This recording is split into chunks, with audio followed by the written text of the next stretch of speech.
is young Jada. Yeah. This is mega young Jada. Who's your favorite out of the locks? Who do you think was the best artist? That's a hard one. You really trying to get me shot out here, huh? Yeah. You are really trying to get me murdered. I'm going Kiss. You gonna go with Kiss? I'm going Kiss. I like Styles though. That's the I don't know the locks. So like he's the most notable face throw out there. Like when niggas be like Styles. Well, no, you said Kiss. You didn't say Styles. No, that's right. Yeah, you said that was the most notable. I thought you were talking about Jada Kiss was the notable. Jada Kiss is the most notable. Yeah. And I think Styles. I feel like a lot of niggas, when you talk about lyricism or just the combination of flow and lyricism, a lot of underground hip hop niggas will say Styles. Yeah. But come on, I get high. When you talk about punches, bro, like come on, yo, style. I mean, Jada is that nigga, yo. Yeah. But at the end of the day, they're not really yo, the crazy thing is I love them more as a collective than I do as solo artists. And I really feel like I've been fucked over in my life because I got more of their solo shit than I got Locks albums. I feel like once again y'all gonna kill me, and it's fine. You can kill me. Yo, that shit went downhill after the second album, bro. Like the music, the quality of the Locks albums have not been the same, bro. And even the second album, if it wasn't for Timbaland coming in and doing the joint, that Ride or Die joint, I love that shit. most of that, yo, to and me, Eve did her thing on that. Eve killed. Eve killed it. But the production wasn't the best it could have been. I feel like they gave Swiss too much freedom at that point. I feel like he was running off for 6 months without no sleep, and they was like, yo, I'm about to go on vacation. They said, no, Swiss, before you go on vacation, we need this whole Locks album done this week. That's what it sounded like. It sounded rushed. It sounded like, yo, it was some secondary beats he had, and them niggas was rushing. Look, I'll cut you $1 million check if y'all can. You know how niggas was doing back then. Like, I'll give you $1 million if you can go ahead and knock this out in 30 days or 2 weeks or whatever. And niggas was like, they ain't gonna say no to that money. But would you still put them in one of the top hip hop groups of all time, or what? I'm gonna get murdered again, and I really don't like the fact that you've taken over my show, and now and literally about to get me killed. But they're not even in my top 5, bro. Okay. Like, they're not even, and they was barely squeezing my top 10 for real. But that doesn't mean they not fire. It's just that I feel like people don't really think about when you talk about great groups. So you trying to tell me they're in the same league as let's say Public Enemy? No. Outkast? No. Mobb Deep? Fuck no. Like, fuck no, nigga. Yeah. Mobb Deep, yo, for real. Mobb Deep has 4 back-to-back classics. Prodigy. Infamous, Hell on Earth, Murder Music, and Infamy as a collective are like classics. Prodigy is one of the most underrated rappers of all time, I think. Prodigy, no, he's not underrated. He is. I don't think in the late 90s, early 2000s, he was regarded as one of the illest MCs. Yeah, but I don't think he got the respect he fully deserved because he didn't focus on radio hits number one. Right. And his albums would be on a half shell. Not you know what? Let me stop. The albums were dope, but when you're coming off of like super fire Mobb Deep albums, and then you come into some like, because first of all, Mobb Deep was on some underground shit from the beginning. So when you go to a sub underground level underneath of that, it's just like it was just different. But his whole point of what he wanted to do was that he never desired to be like the number one with whatever. He loved doing that grimy, grungy, you know what I mean, street shit. So like he was just really. He was doing him in a time period where it wasn't. It was all about selling 20 million records. Now, if P was still rocking and he was young in this time period, yo, he would be praised and worshipped the same way Currency is. You know what I'm saying? How we just respect that nigga for just, yo, he in his lane. He love what he do. He just doing what he love to do. And that's it. Like, nobody's going to bother Currency or talk shit about him. That's right. And P caught shit because he could go bar for bar with Jay, but just didn't want to play in that lane. Like, I'm not trying to be out here with, I want to fuck the bad bitches. I don't need them in my video. Like, you know what I mean? That was his mentality. Like, you know what I'm saying? I don't want to have hard bottoms on. I want to have Timbs, and I don't want to have Cristal. I want to have a Mac 10. Like, that's what I want. You know what I'm saying? That was his vibe for real. You know what I'm saying? But rest in peace. Yeah, R.I.P. to the OG, man. Like, you talking about my entrance into hip hop. Back to Joe Budden, he said earlier, my interest in hip hop was Mobb Deep. That was it. Like, you know what I'm saying? That was the first CD. Like, me and a friend of mine, we both went in together. Like, to put money up to go buy the $20 Mobb Deep CD. And then we sat there and listened to it. So then when I go to freshman year of high school, I know the whole album front to back, word for word. And then you walk into the cafeteria and then like you just start freestyling the freestyles from the album and niggas start rapping with you. And now, we're all friends now because we all love Mobb Deep. Like, told that story 1,000 times. But anyway, Tina cannot take over my whole show, but we're back. I'm done. We're back. Aries Lounge, VVCRadio.com. It's 2021. We ain't dead, thank God. Yo, I got my dog all the way to the right. Y'all know who it is, man. Yo, the young OG, a.k.a. he is 10 steps from jumping out of this show. You know what I'm saying? Like, yo, Mr. Soon-to-be solo act, fuck JS1. I get it, bro. He got a whole t-shirt line coming out. But it's all good, y'all. I love this nigga, yo. That's my dog. I'm proud to see the progress and the ascension to greatness. You know what I'm saying? We got DJ Pill in the freaking building. Yeah. I don't know what all that bullshit you was talking about. But I'm here. You that nigga, yo. You that nigga. Super fly, yo. Yeah. High as hell, came and just straight up off the dome with the flyness. High. Like, that's what's up. And then also today, once again, man, God keeps dropping them out of the sky, man. I'm telling you, man, fine chicks, man. Like, I'm telling you, hot ladies, you know what I mean? And gentlemen, go ahead and rev up your DMs right now. Oh, God. You know what I'm saying? Media personality, boss lady, you know what I'm saying? Model, you know what I mean? Obviously. What else do you do? You're a producer, obviously. Real estate, property management. I do it all. She also has a stripper management company. So if you are an adult entertainer and you need proper representation, she's also there. She used to work for Murder Inc. before it broke up. You know what I'm saying? And you know, everybody went to jail. So like, Tina is in the building. Oh, excuse me. Tina the Persian is in the building. Yeah, boy. She's also a part of Assassin's Creed. So make sure, or Princess of Persia.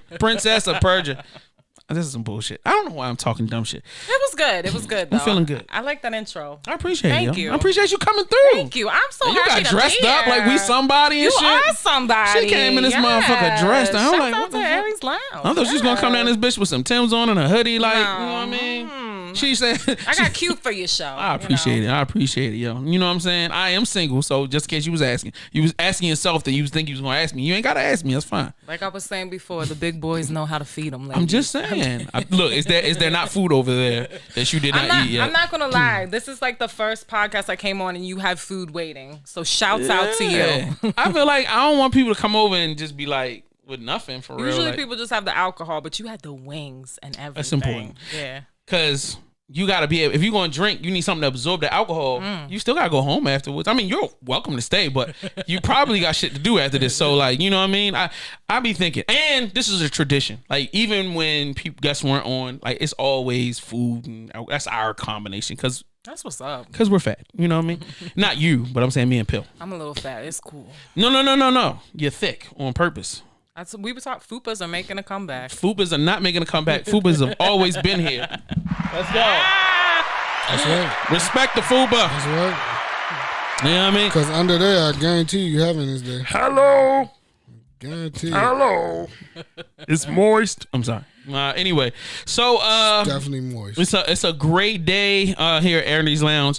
We gotta definitely get through our church announcements. So make sure if you haven't done so, please join our church, aka subscribe. That's right. VVC Life channel. Also like, share, and bring a friend. You know what I'm saying? Because there's no way you should go to church by yourself. Because if you're gonna get indoctrinated, might as well bring somebody with you so y'all can be stuck together. That's right. You know what I'm saying? Buy some merch or donate. You know what I mean? Don't forget to go to arieslounge.shop right now. You can cop wonderful t-shirts, hats, sheets, and pillows, and all types of stuff, man. Get all these stuff. Every purchase. Consider that your offering and your tithes. Consider that your offering or your tithes. And if you want to, you can cash at me at JS1 Supplier and get you some delicious cups right now. You know what I'm saying? Tina's got some, what is that concoction you got in that cup? I got a little Tito's ginger beer. You know, it's a Moscow Mule. She's got a Moscow Mule there. Real prim and proper tonight. Man, it sounds like the drink they always have before the assassin goes out to kill somebody. So, like, you know what I mean? But, yeah, definitely make sure you show some love, support. Don't forget, if you haven't done so, subscribe to Miss Tina's channel. And what's the channel they should subscribe to? So, my podcast is called Spilling Tea with Tina. Follow me on YouTube. You know, follow me on IG at _the Persian. I got a new season starting March. So, and I might have to have these guys on too. Yo, I will come and I will wear a suit.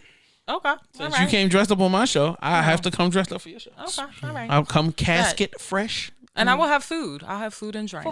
For real? You gonna cook or you just gonna order out? I'll probably order out. I can cook a little, but we just do. I thought you was gonna cook some Persian food or some shit like that. I can do a little. I can do a little something. Yeah. As long as it don't have pork in it, obviously. Yeah, no pork. No on pork. This fork. No pork on this fork. Man, I thought we could be something, but nah. I love ribs. Gotta have ribs and gotta have pork shoulder and. Pork chops. Okay, I'm sorry. I'm getting distracted. I had a whole fantasy going on right there. So that's bad. Yo, I want to shout out 1500 Radio, our sponsor. Don't forget. I also want to shout out our sponsor, Ink Boy, Branko. If you want to sign just like this sign right here, go to I forgot the name of it. It's at the bottom of the screen. And King 9 Designs and Illumes. You know what I'm saying? Film Festival. Make sure if you haven't signed up, they just gave out I think $5,000 last season. Now they got a whole nother one going on. They're giving out $5,000 again. So sign up, put your film or your short film or your movie clip or whatever in there. And then they have people that watch it and then they judge and then they give out awards. And the biggest number one winner gets $5,000. Illumesfest.com. In the banners at the bottom, you can read it and jump on it. Do what you do. You know what I'm saying? So with that being said, and I've paid the bills at this point. I forgot. We forgot to put our social media out there. I hate this part. So anyway, Aries Lounge on Instagram, Aries_Lounge on Twitter, and it doesn't really matter anywhere else. Just do a search. Aries Lounge, it'll come up. You see 3 fat niggas, you know what it is. You know what I'm saying? Pill, give me a social media. I don't want to.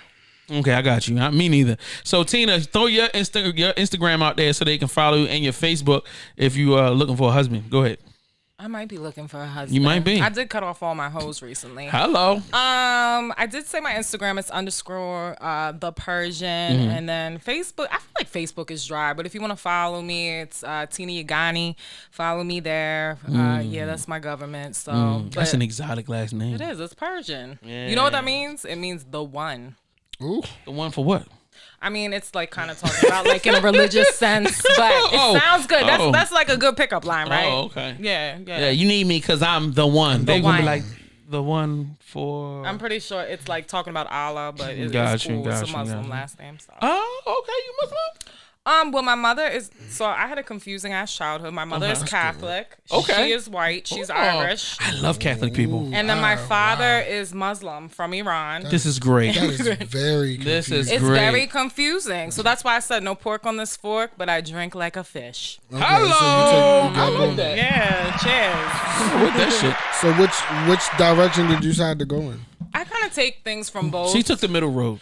I obviously don't believe in the whole women having to cover up.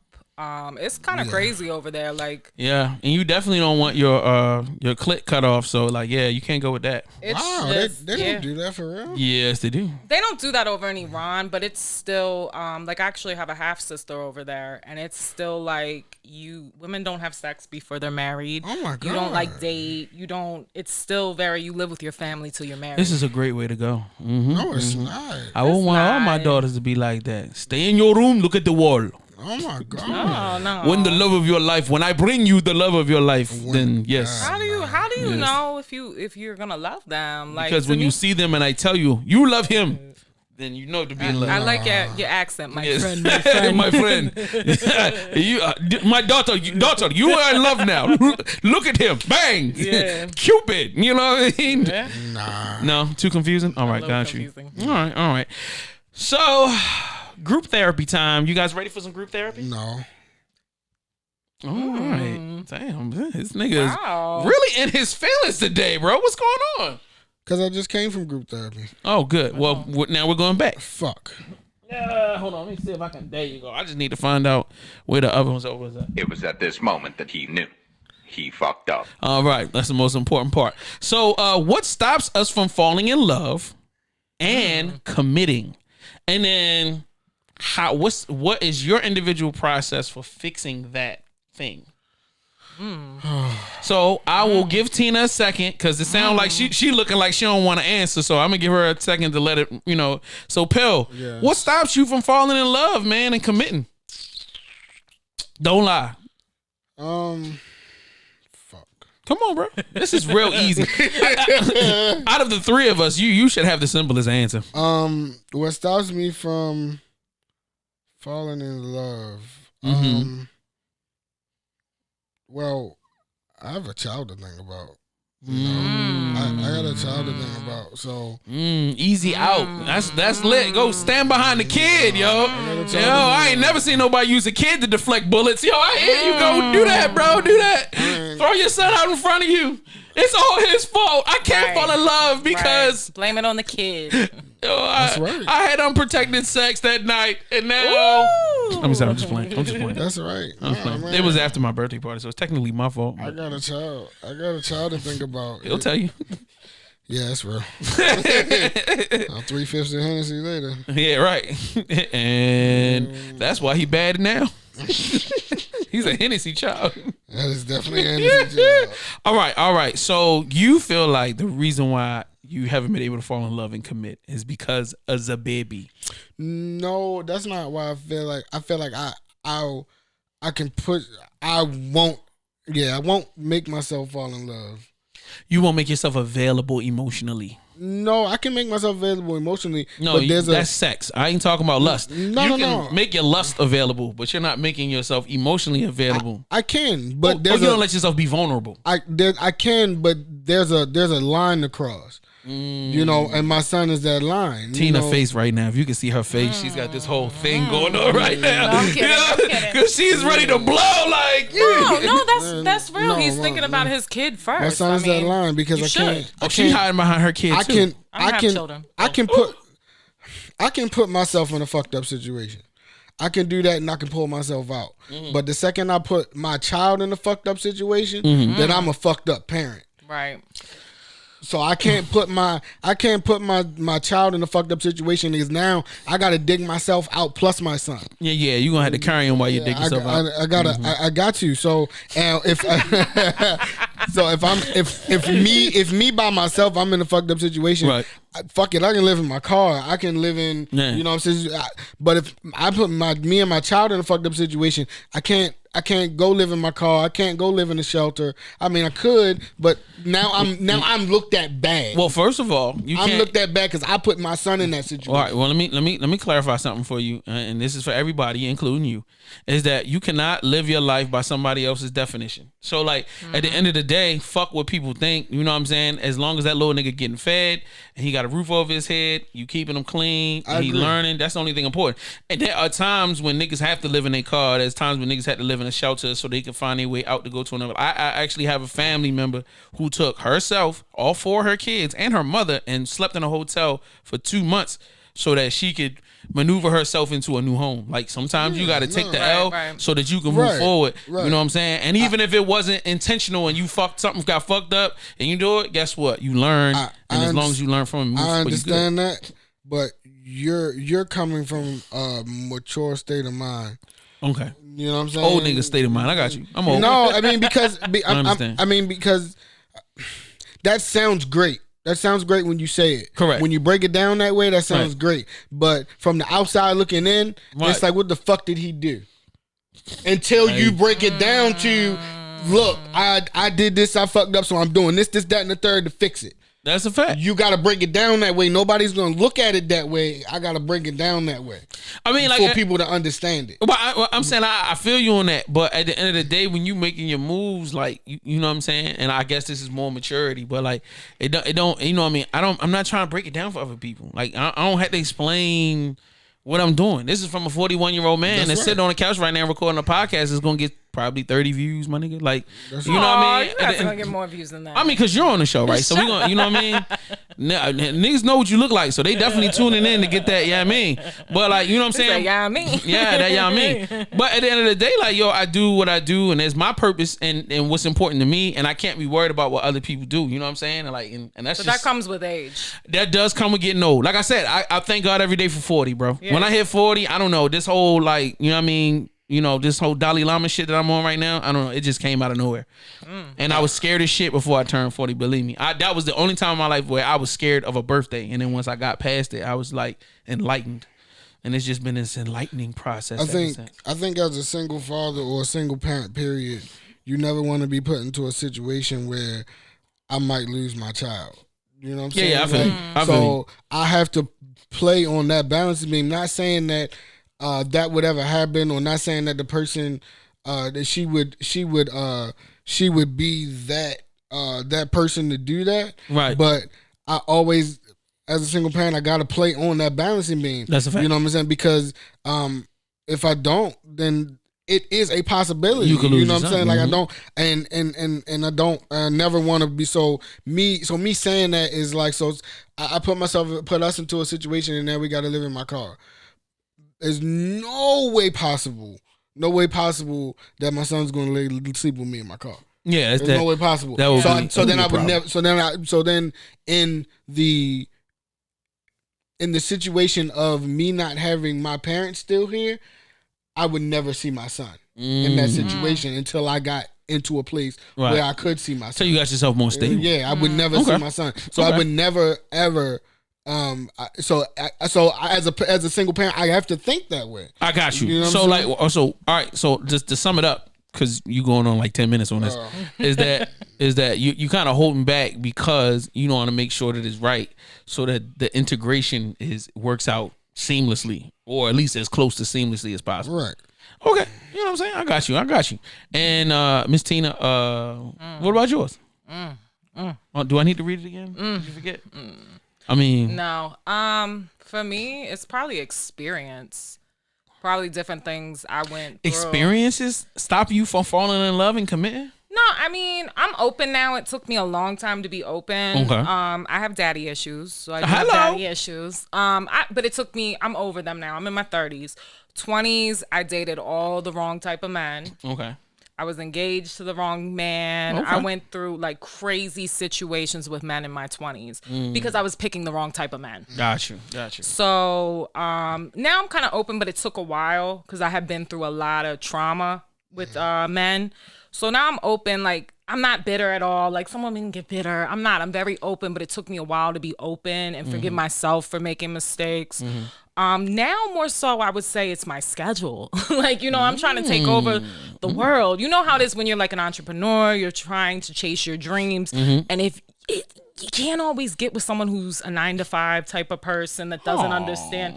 No, I still have a 9-to-5 too. But I'm saying like that doesn't understand that hustle. Yeah. And they get mad at you. Well, why can't you talk to me on the phone all day? I'm working, I'm grinding, I pay my own grown woman bills. Like, you know. I just had that conversation yesterday.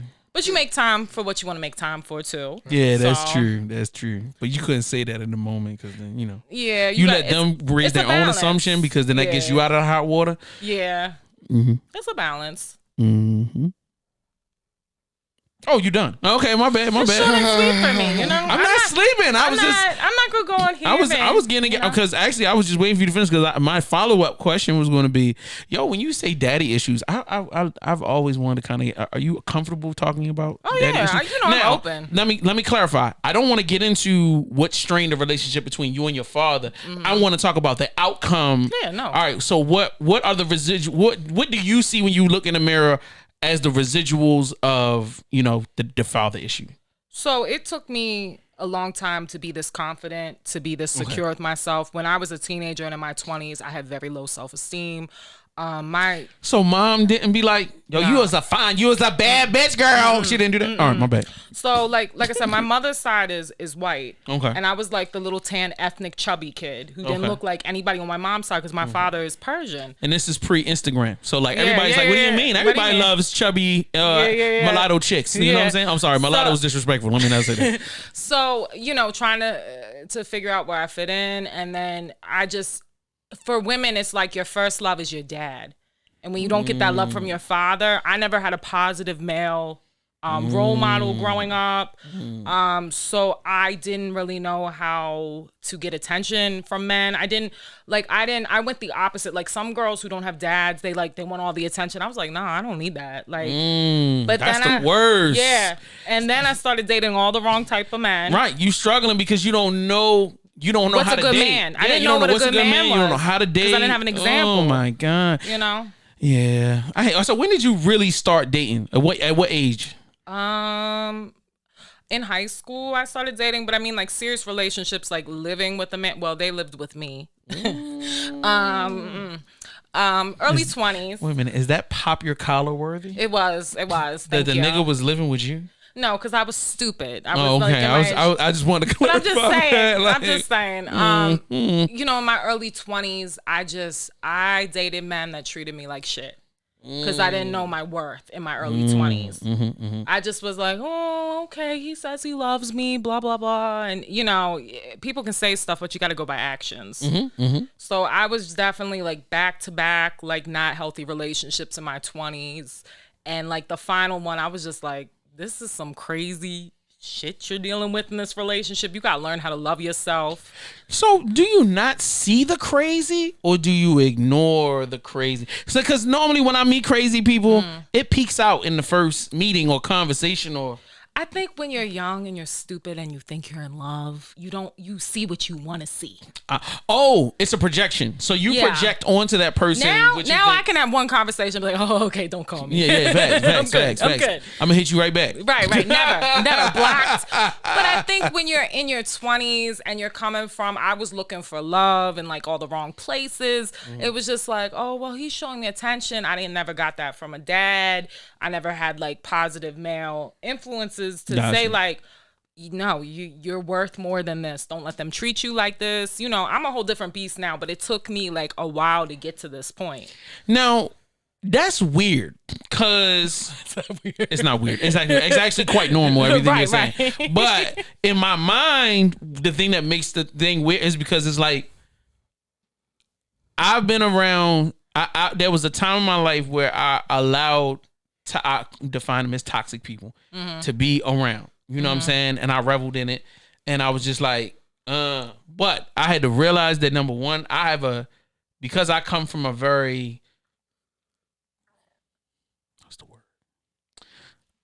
a very vibrant family. Ooh, vibrant. Because I come that. from a very vibrant family, I have a high tolerance for people. So people would be like, why is this nigga your homeboy? Like, this nigga's a whole asshole. But I'm like, my whole family is assholes. So like, I'm used to this. I'm comfortable with this. Like, but I had to learn. All right. So the thing that makes it weird is because I'm listening to you telling about the bad relationships. And then you, like you said, you never had no kind of positive people around you.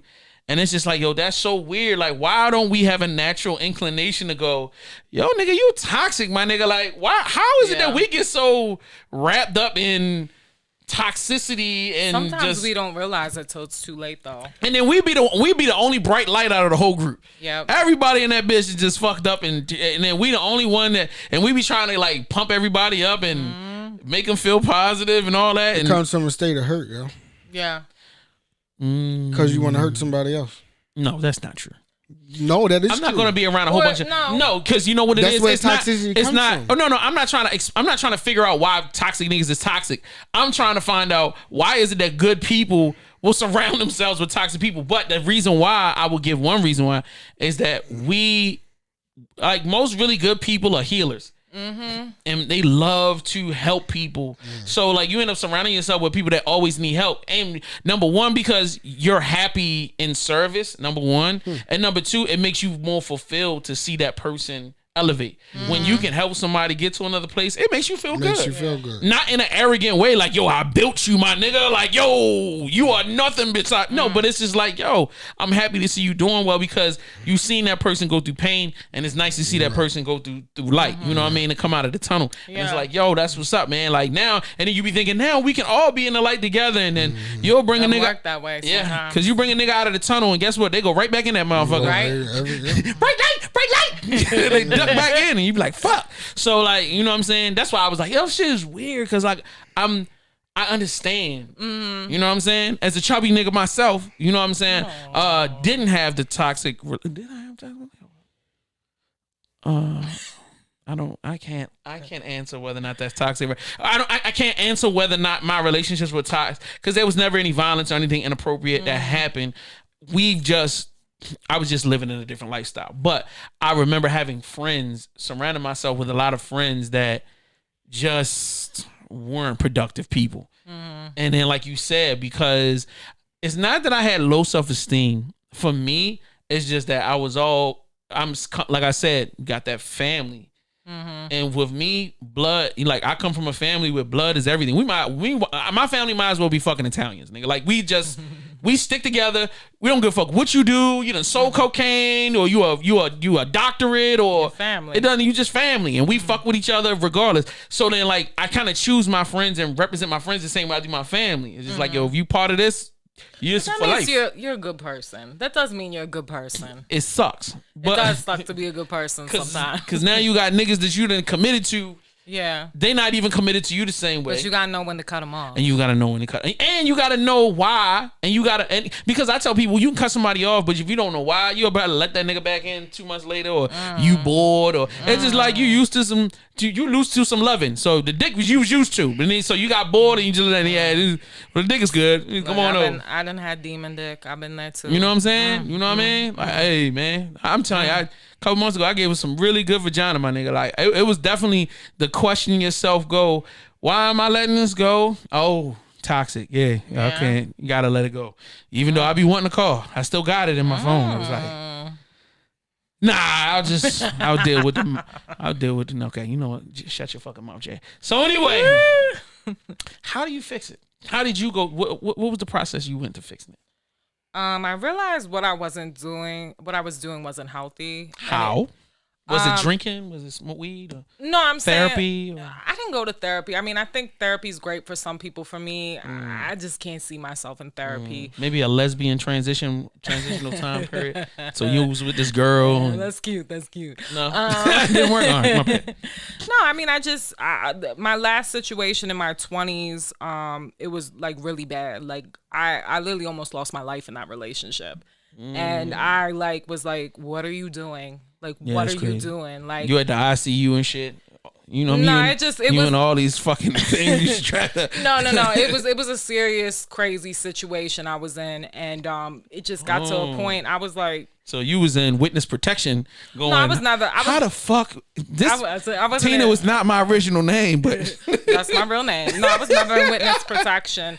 I just knew I had to step away from it because it was unhealthy. Gotcha. And I kind of had to hit rock bottom to realize that, like, what are you doing with your life? Like, this is not you. That's a fact. And it just comes with age too. It's like now that I'm in like my 30s, like I'm just so comfortable with myself. Like I have confidence. I don't care. Like I said, I got a little fupa. I'm still fine. Word. You know, like you walk around the house naked. You know, yeah. You just so much comfortable with yourself. If a guy rejects me, I'm not like, ooh, I'm just like, whatever. No, whatever. Next. Back to television. Next. You know? Like I think that just comes with age and it comes with experience, learning to love yourself. And you gotta make the changes within. You gotta say, like, I want better for myself. That's a fact. That's deep. Yeah. You actually had a real process. I did. Man, I thought God came down and just like hit you on the head one day, like, yo, bing, and then you got it. Because that's what they say in the Bible. No, I had to hit myself in the head and say, like, bitch, get it together. You didn't use a dick to hit yourself there. No. Okay, cool. I was just checking. All right, so Pell, all right, so what's your road to fixing, where you are now? My road to fixing where I am now? Yep.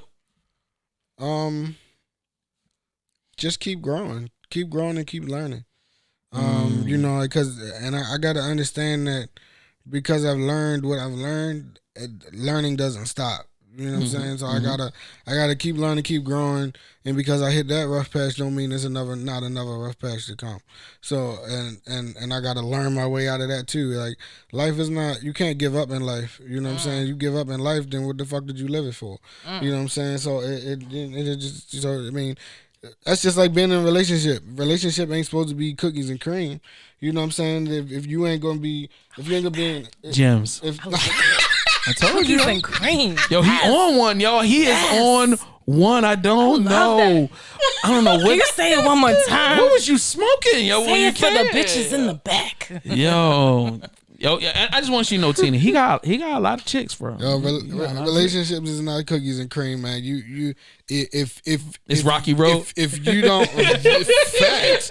You know what I'm saying? But if you're not gonna put work into it, or if you don't wanna, if you're not gonna put work into it, and if something is going wrong and you don't want to put the extra effort into it, like work effort. If you don't want to put those two into that situation, what's the point of you being in a relationship? Like relationships are hard. Even with friendships are hard, and you gotta cultivate that and make that what it is. You gotta do what you gotta do to make shit work with the people that you wanted to work with. Period. You need a hug, my nigga? No, not right now. You need a drink, something? For real, yo. If you need a hug, I'll come over there and give you a hug. Yo, matter of fact, Tina will give you. I can't pimp her out. That's fucked up. So I'll come over and give you a hug because I don't want to just direct somebody to could you hug him, please? Can you put your titties on the chest? So anyway, no. So anyway, let's move right along because you guys got so serious. I just want to like lighten the mood a little bit. You know what I mean?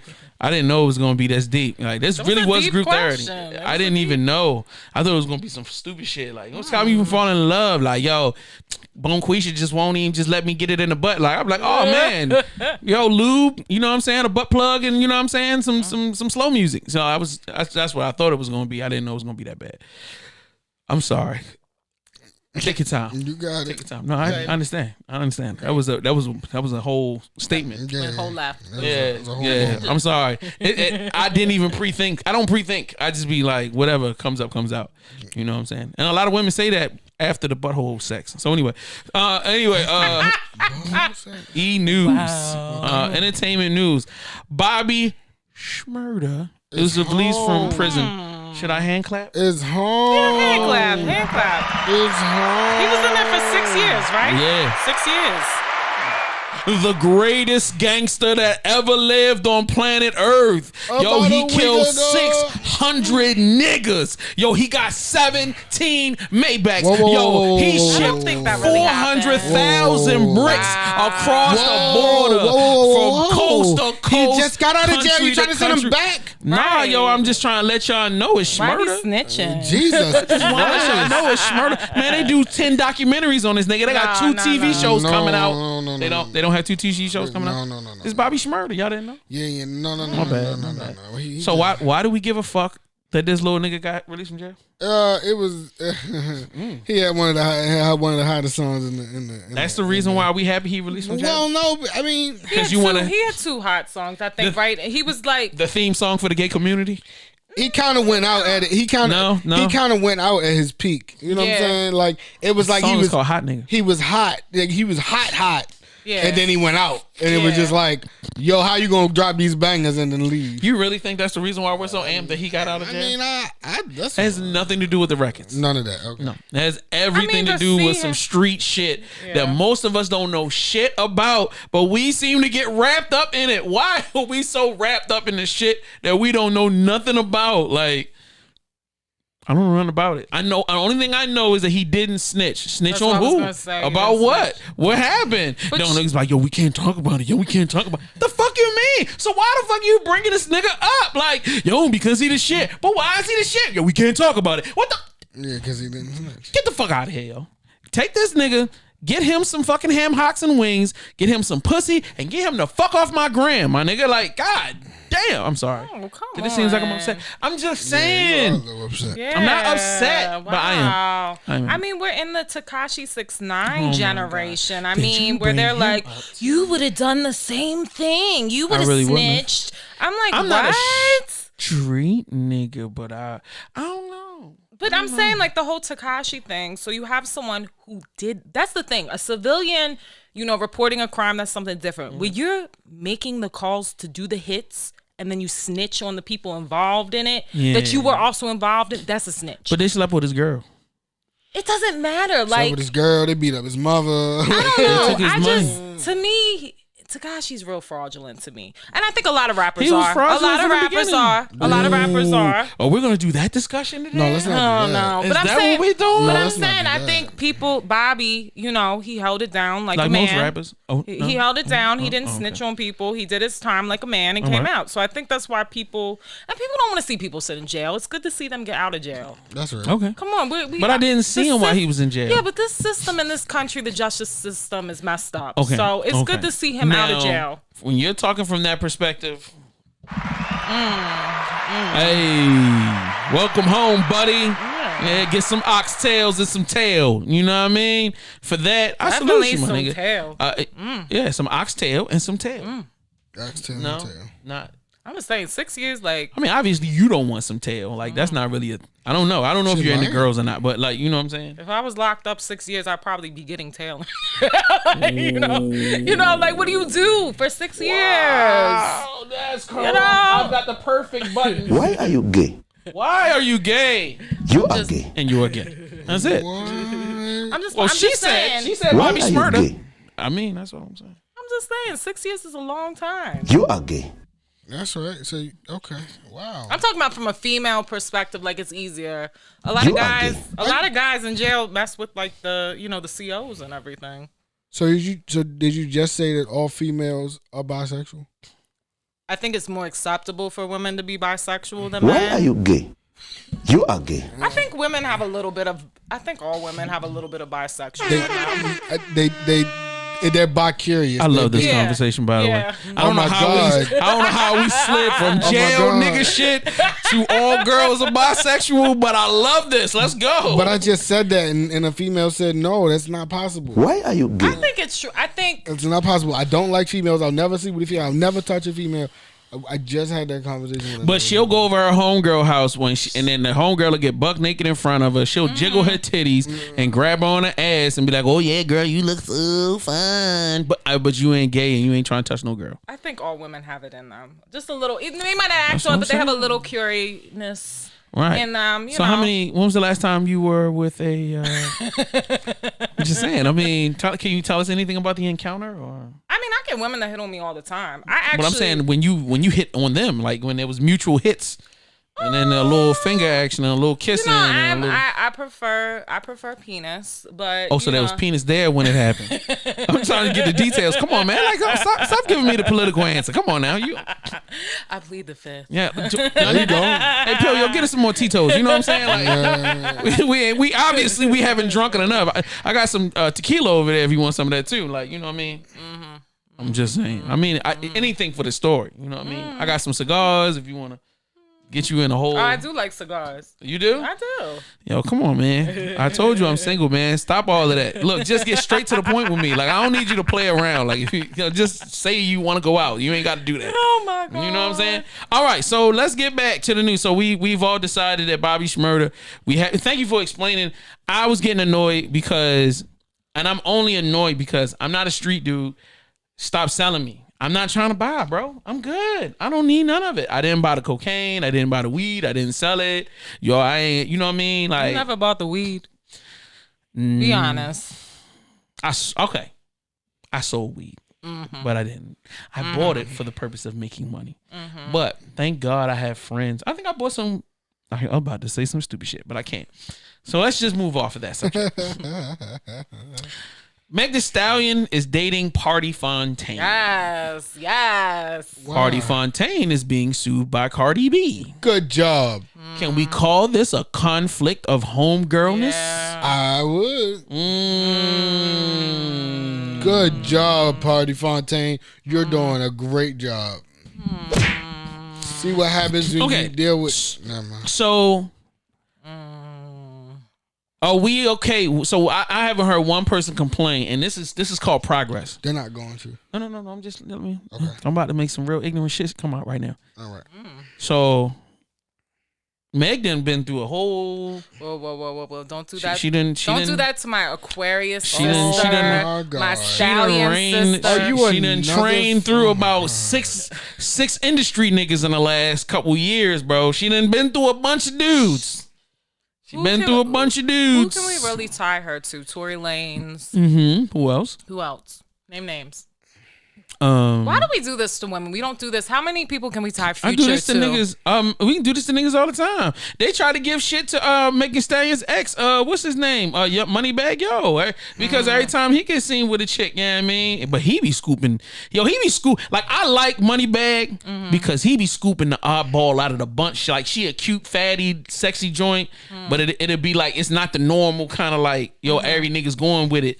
You know, it'd be on a, you know what I mean? Like, Ari Lennox is that type where that's where I would want to be. That's where my penis wants to be. You know what I'm saying? Something like that. You know what I mean? But it's not the you expect to see Ari Lennox out with a rap nigga. You know what I'm saying? So like when you pull up with her in the whip, it's kind of like, yo, you know what I'm saying? Like her whole baby father is a rap dude. G Herbo. Who do you think is her Ari Lennox got a baby daddy? Oh no, I'm talking about with Moneybagg. Oh, with Moneybagg Shorty. Aries is G Herbo's baby mother. Man, I don't know nothing about it, man. But now that just took me down a level why I don't. That's why I don't fuck with niggas like that, because it's just too much double dipping, dog.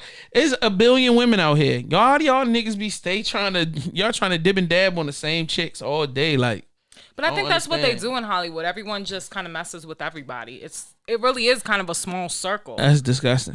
But no, that's how they are in Hollywood. They just kind of like I'll be sitting the men and the women, like, right. So back in the day when I had a radio station, I had an office area and people used to come and be in there all the time. So the girls would come in the room together because I was probably the only fat black person that didn't try to stick dick in all of them. So they all used to be comfortable being around me. And they would literally sit around and talk about like how many, like they'll throw a rapper on the table and then like it'll be 3 of them, 4 of them that didn't hit it, and you'd be like, this is not cool. Like, you know what I'm saying? Like, why are we doing this? Like, you know what I'm saying? It'll be the same.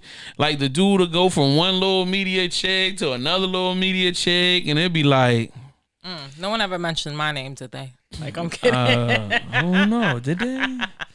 Let me see. I'm joking. Let me make some phone calls. They're probably like, that bitch that rejected me. Oh, that's crazy. You probably didn't make yourself accessible. You know what I mean? You were probably in your crazy relationship at the time where your life was in danger. No, I wasn't. You wasn't? You was available back then? I was, I had a situation. I told you. But that's what I'm saying. I was in a happy, probably a happy situation. Yeah, you know what I'm saying? That's how I be.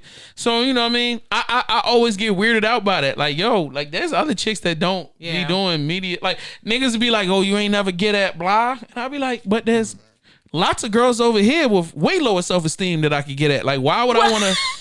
Why would I want to deal with these chicks that are in public with low self-esteem? Like, these got private low self-esteem. So like, but do you think it's because they maybe have some stuff in common? Like, that's what the celebrity thing, like, they kind of understand each other's world a little bit. Like, I hear what you're saying, but at the end of the day, like, every chick I mess with, ain't nobody really gave a shit about my wonky schedule. Like, they just want, as long as I give them some time, they cool. Like, you know what I'm saying? Like, and that's the thing. I feel like it's all about the type of people you date. Like, if you with people, like, I feel like, yes, if you are an insecure person, the industry will eat you alive.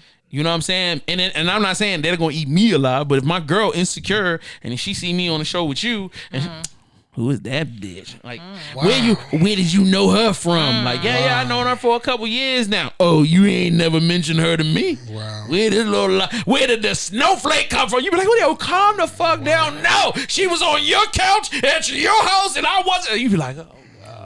Wow. But when you deal with like mature adult women that's got like 2-3 jobs, they ain't got time to be focused on you.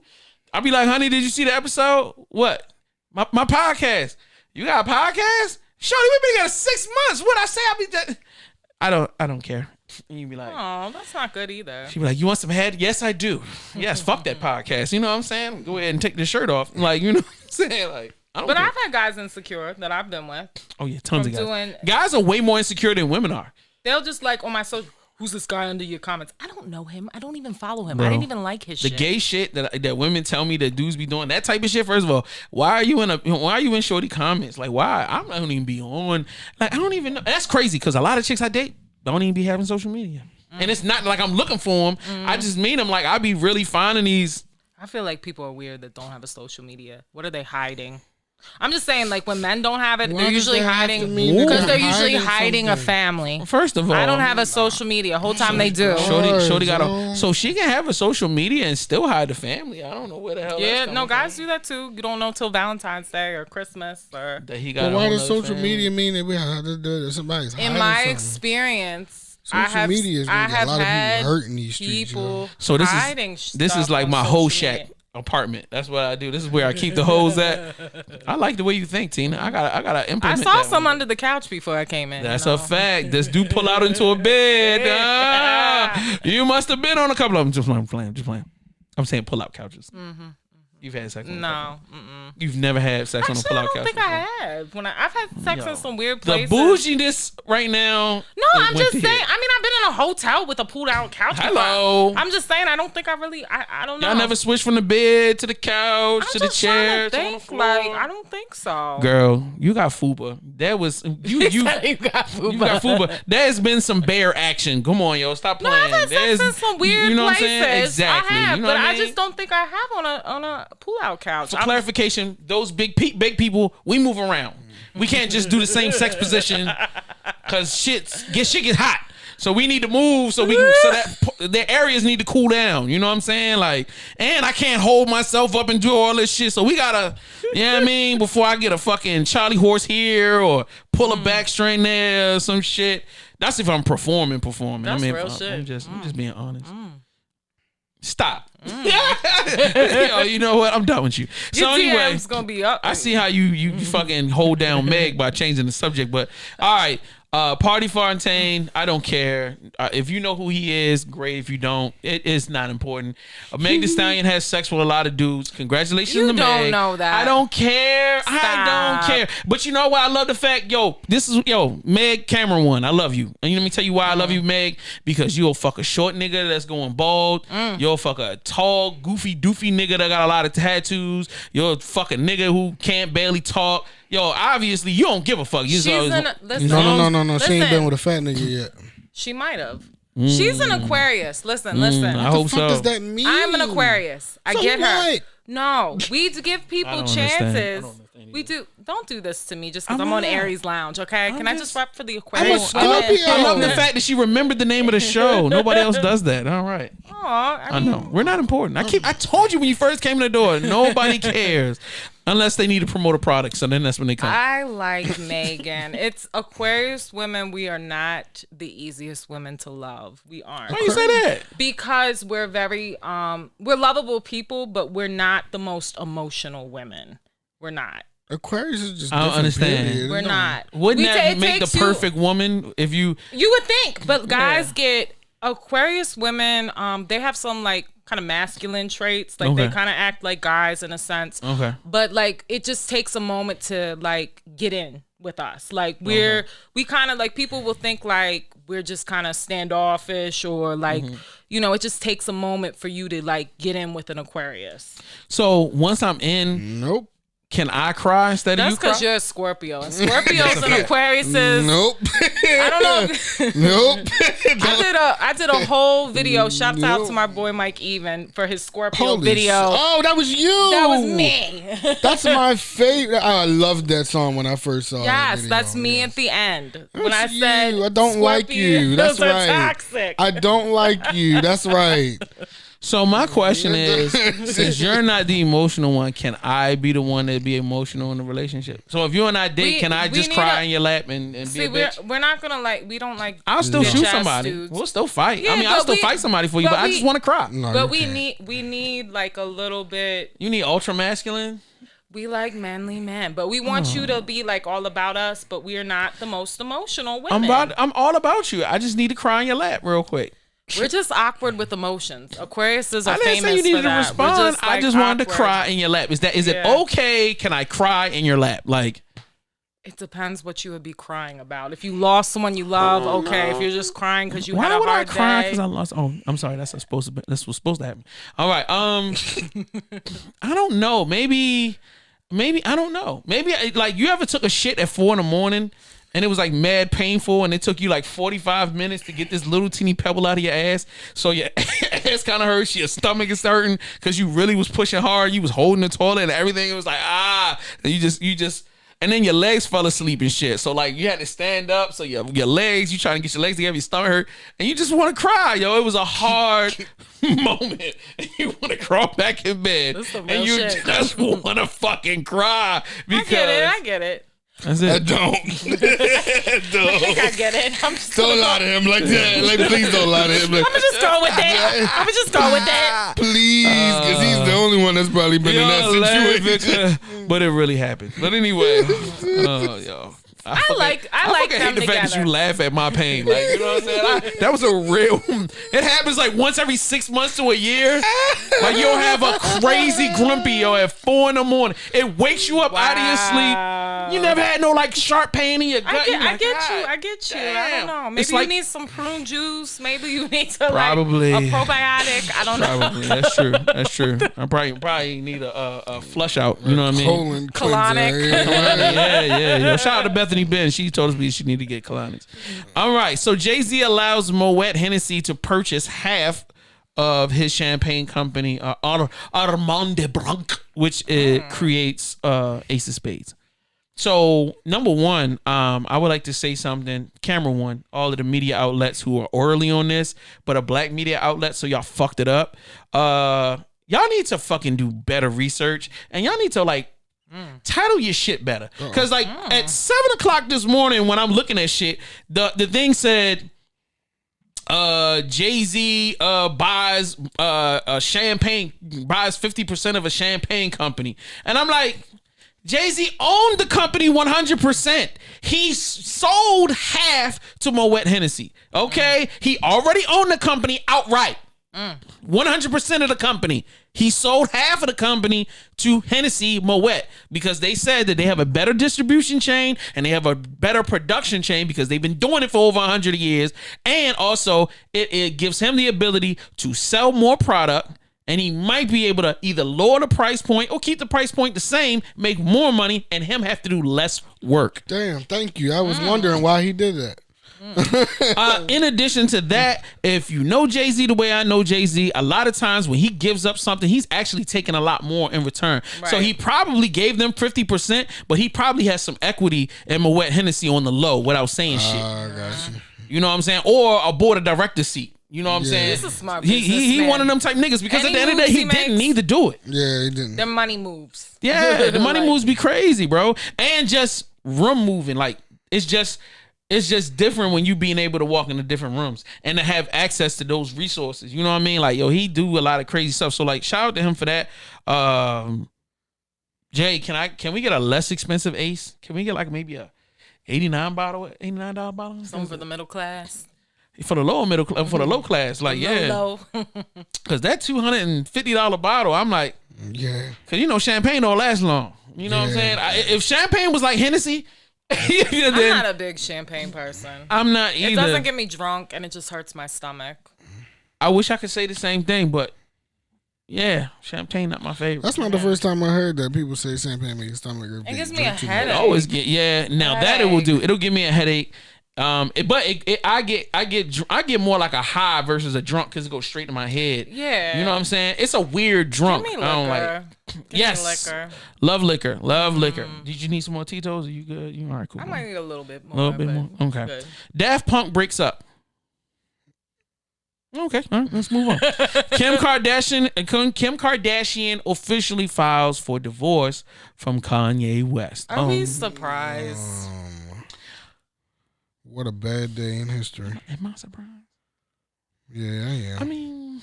I mean, could any of you really deal with Kanye? Can any of y'all really deal with Kim? I feel like they were the same person almost. Very into themselves. But I think Kim actually grew a little bit. Like in the beginning, they were like, "Why are you with Kim?" Now they were like, "Why were you with Kanye?" Yeah, I can see that. I can see Kim growing up. I like that. I like your perspective. Kim had some kids and grew up. I think I respect what Kim's doing in the community, and I think Kim is a businesswoman. You can say bad stuff about her, but she about her bag. Facts. And I think she tried to make it work with Kanye for a long time because I would have left his ass 1,000 times. Look, like one thing we know for sure is that Ray J hit it first. My nigga. That's right. Why are you gay? So anyway, I'm sorry, wrong button. How did he say what? My bad. And I was very proud of myself when I hit the button too until I realized, oh, this is totally wrong. All right, so and shout out to Ray J. There will never be Ray J slander on this platform. Because he hit it first? Because he hit it first. And that's the most important thing. But then he asked for one wish. And that was my favorite song. That was my favorite song of all time. Stop. Don't even do that. No Ray J slander on this platform. Wow. It's not. Don't do that, yo. I fuck with Ray J, yo. He's a real blood. You're not. So anyway, he's a real blood. Wait a minute, isn't that Brandy's brother? It is Brandy's brother. Yo, I would definitely love to get her pregnant. So anyway, we're gonna move right along. She's an Aquarius. Yeah, you should sleep with her too. So anyway, all right. So we can either do nasty questions, or we can do the hot 10 with Tina. That's all I'm gonna let Tina just pick. Now we can either go to some really, really disgusting, nasty sex questions, or not all sex questions. I think there's a couple of ones. That's all the news for the week. Oh yeah. These are some nasty questions. So we can do nasty sex questions, or we can do hot 10 with Tina that has some nasty questions in it, but it's got other questions too. So which one you want to do? I say let's do the mix. Let's mix it up. You know. You guys just want to do the nasty questions? No, Go ahead. No. I mix.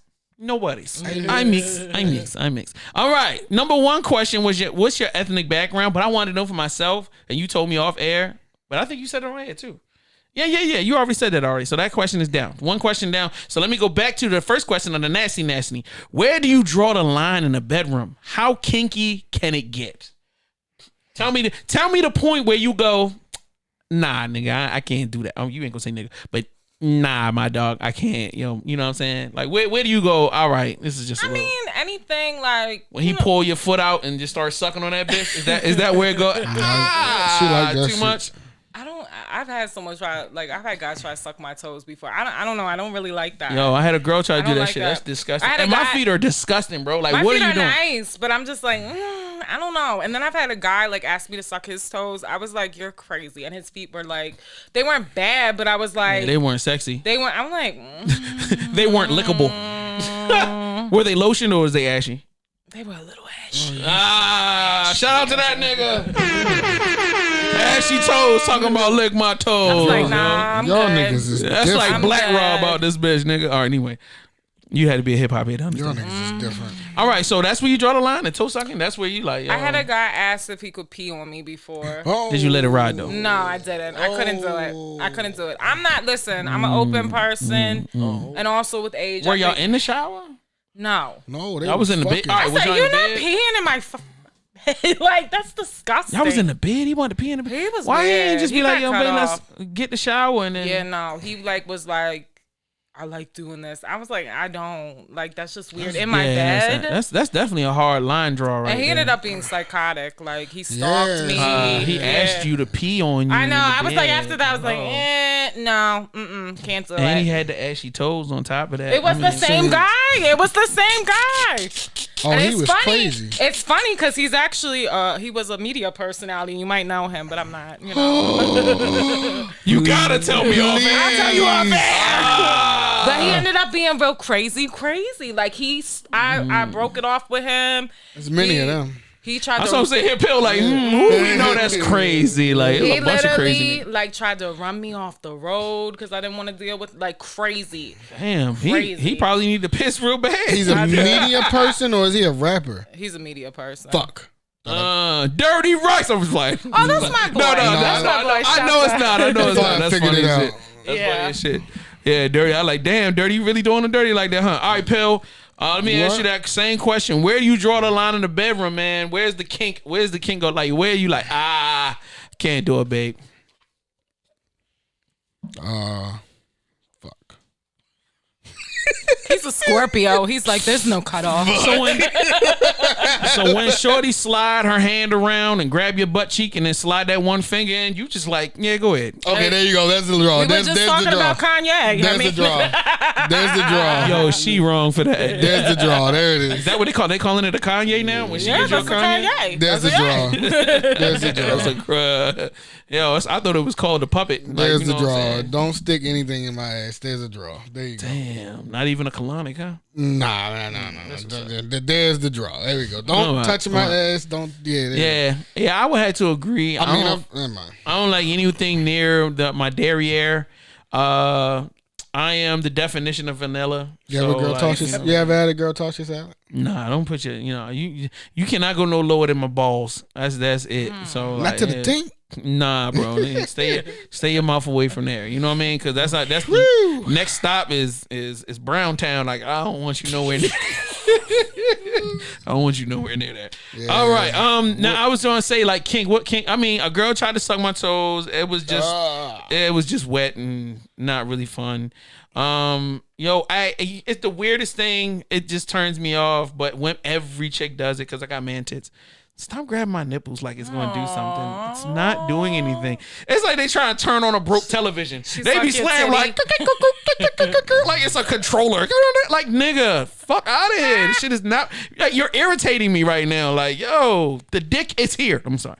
So anyway, all right. So what's the next question on Hot 10 with Tina? What's the one group you haven't had sex with? And I meant ethnic group. So what's the one ethnic group you haven't had sex with?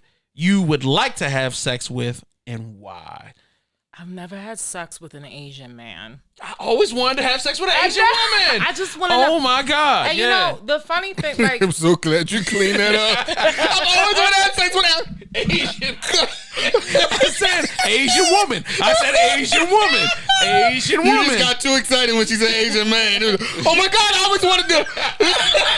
Like that moment for me was scary. That moment was scary for me. I just want you to know that split second of. Not this show. I hate you. No, you gotta. I swear to God, you gotta be sitting in this seat to understand that feeling for me. Like that. That was a real. Yo, my God, yo. Wow. I'm with you, bro. I wish. Now go ahead. You was explaining to us why. If I did it, it would have been. Oh no, it would have been hot plates all year. It would have been hot plates. I would have never let it down. The show would have been over. Shut it down.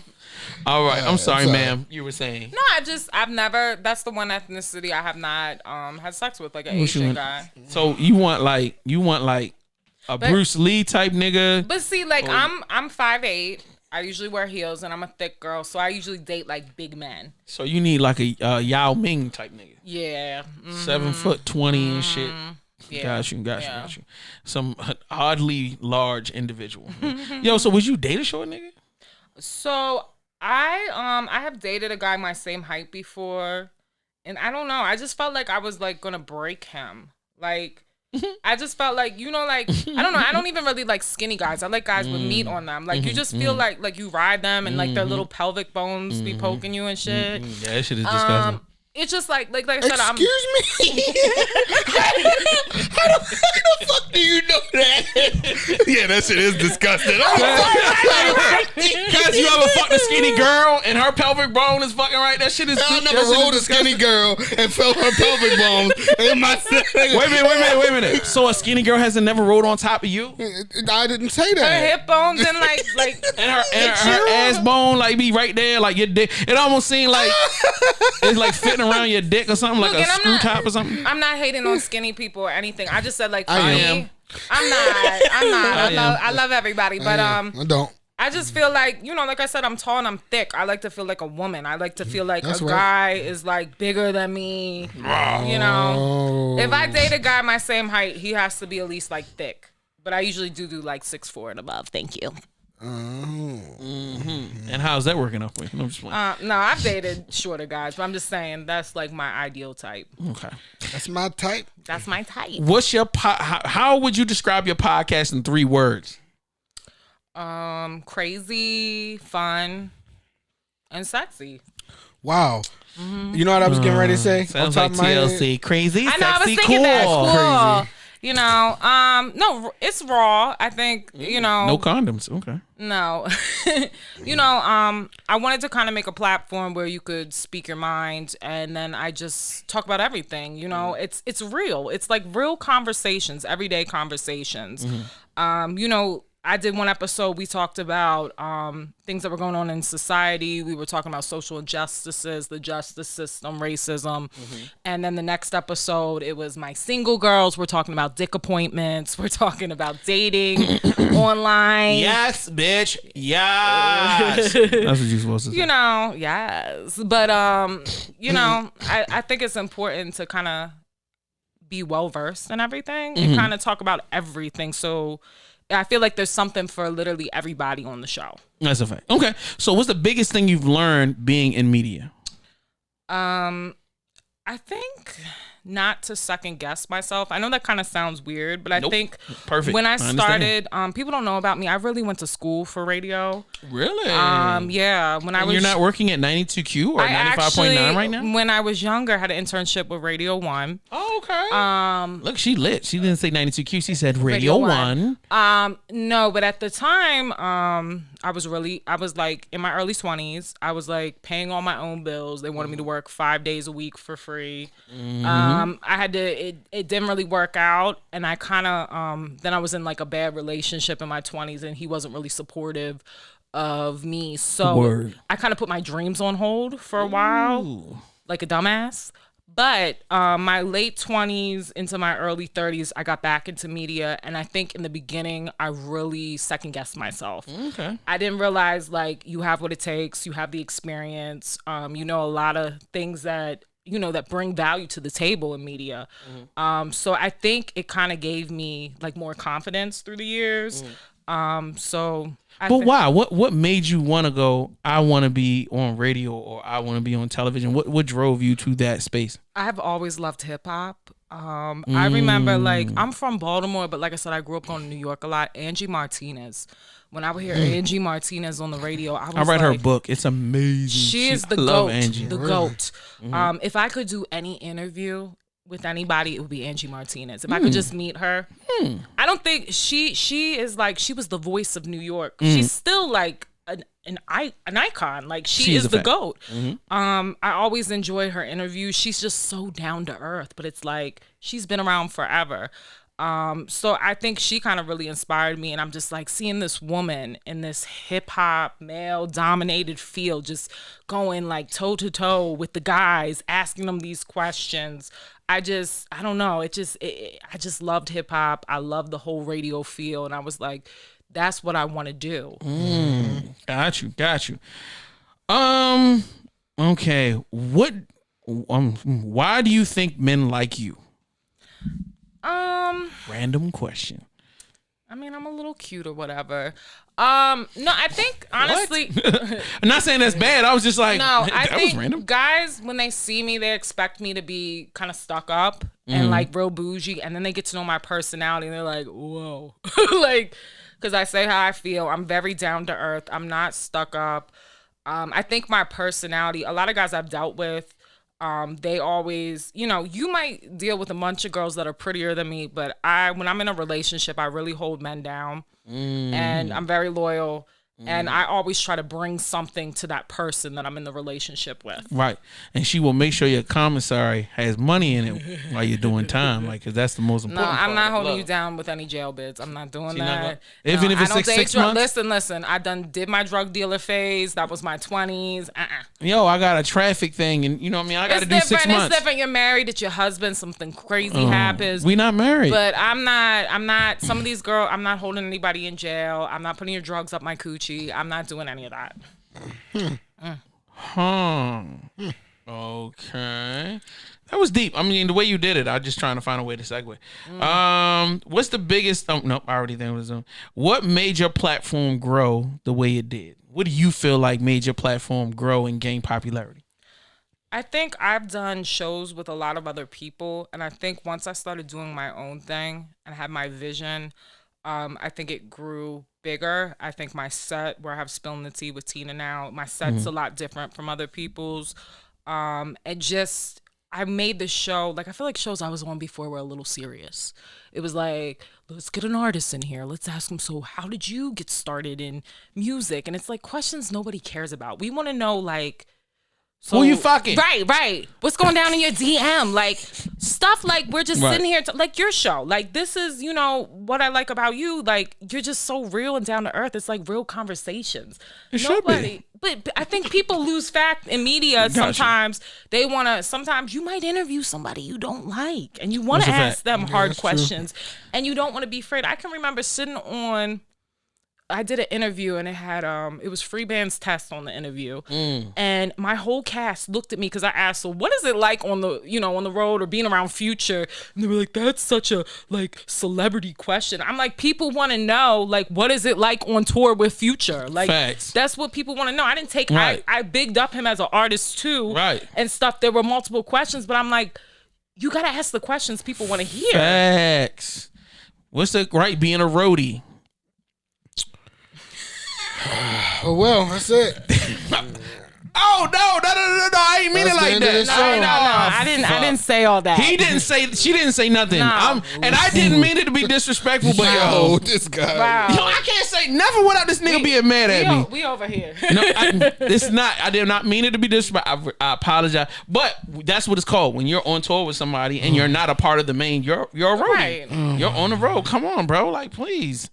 I mean, he already don't like me, so I guess whatever. Yeah, but don't make it worse. I'm not trying to make it worse. It came up, it came out. Like, come on, bro. Y'all gotta. I can't live my life by somebody else's emotions. That's right. I can't. That's right. Jeez, I love you, Tess. I hope that everything is well for you and your family, and I hope you find all of the success in the world, bro. I have never had nothing negative to say about you, except for not liking the mixtape. But I didn't say you weren't a dope artist. I just didn't like that particular mixtape. So anyway, that was over 10 years ago. Can we please let it go? And let's just all love each other. I didn't even mean to bring this You up. didn't bring nothing up. I brought it on myself.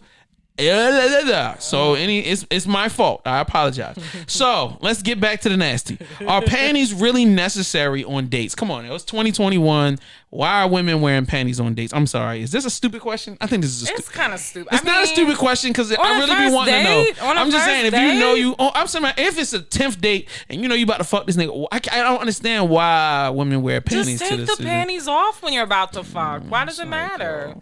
I already got to take the dress off and then the bra. What if she got crotchless panties on? We just go on. I just go eat lunch. That's it. That's all I'm doing. I'm just going right to the lunch, and that's the only thing I'm saying. I want to get right to the work. I don't want to have to keep unwrapping stuff. Like, how many do you want your Big Mac to come with 4 wrappers? No, that's not romantic. You just want to pop the box open, grab it up, and put it in your mouth. You understand what I'm saying? That's not romantic. For you. You want to sit there and take off 18 layers of clothes, and then in the morning when she got to leave, she playing the hunting game all morning and shit. Like, come on. Unless you got one of those meticulous chicks where you feel like you about to die because she'll get undressed and then neatly place all of the clothes on the little shit. I do that. Like, and then like, in case I got to make a quick exit. And there's no shit talking involved. She's just like, yes, I'm just about to be there. There's no like, yeah, I'm about to suck your dick all the way from the back, and you about to get this, and I'm about to do that to you and put it. No, she's quiet. The music is playing, and she's organizing clothes, and she's gonna put the earrings right next to each other. That's gonna stop you from doing anything. No, I'm gonna sit there and be scared and hope that the sex comes without a knife to my throat. Like, as long as, and you know what? That's what makes niggas stupid, because we're not gonna leave out of being fearful. We're gonna stay there for the sex because sex is important, and we're willing to risk our lives for it. Yeah, that's right. You understand, Tina? I just want you to understand how important sex is to men. I know. We're willing to die for it. It's important to women too. We're actually willing to get our whole family killed over some vagina. Like, yo, it's crazy. We will put a whole country in danger over vagina. Oh well. We've caused wars. Yeah, that's right. Over some vagina. Over somebody else's vagina. Vagina's Not even powerful. some vagina that you'll ever see or touch. Women gotta know about that pussy power. Man, I'm saying. I mean, you got to teach that class, man. When you going to drop the class? I'm going to send that link around. I got a bunch of... Shut up. You think I'm playing? Next. Yeah, oh, my bad.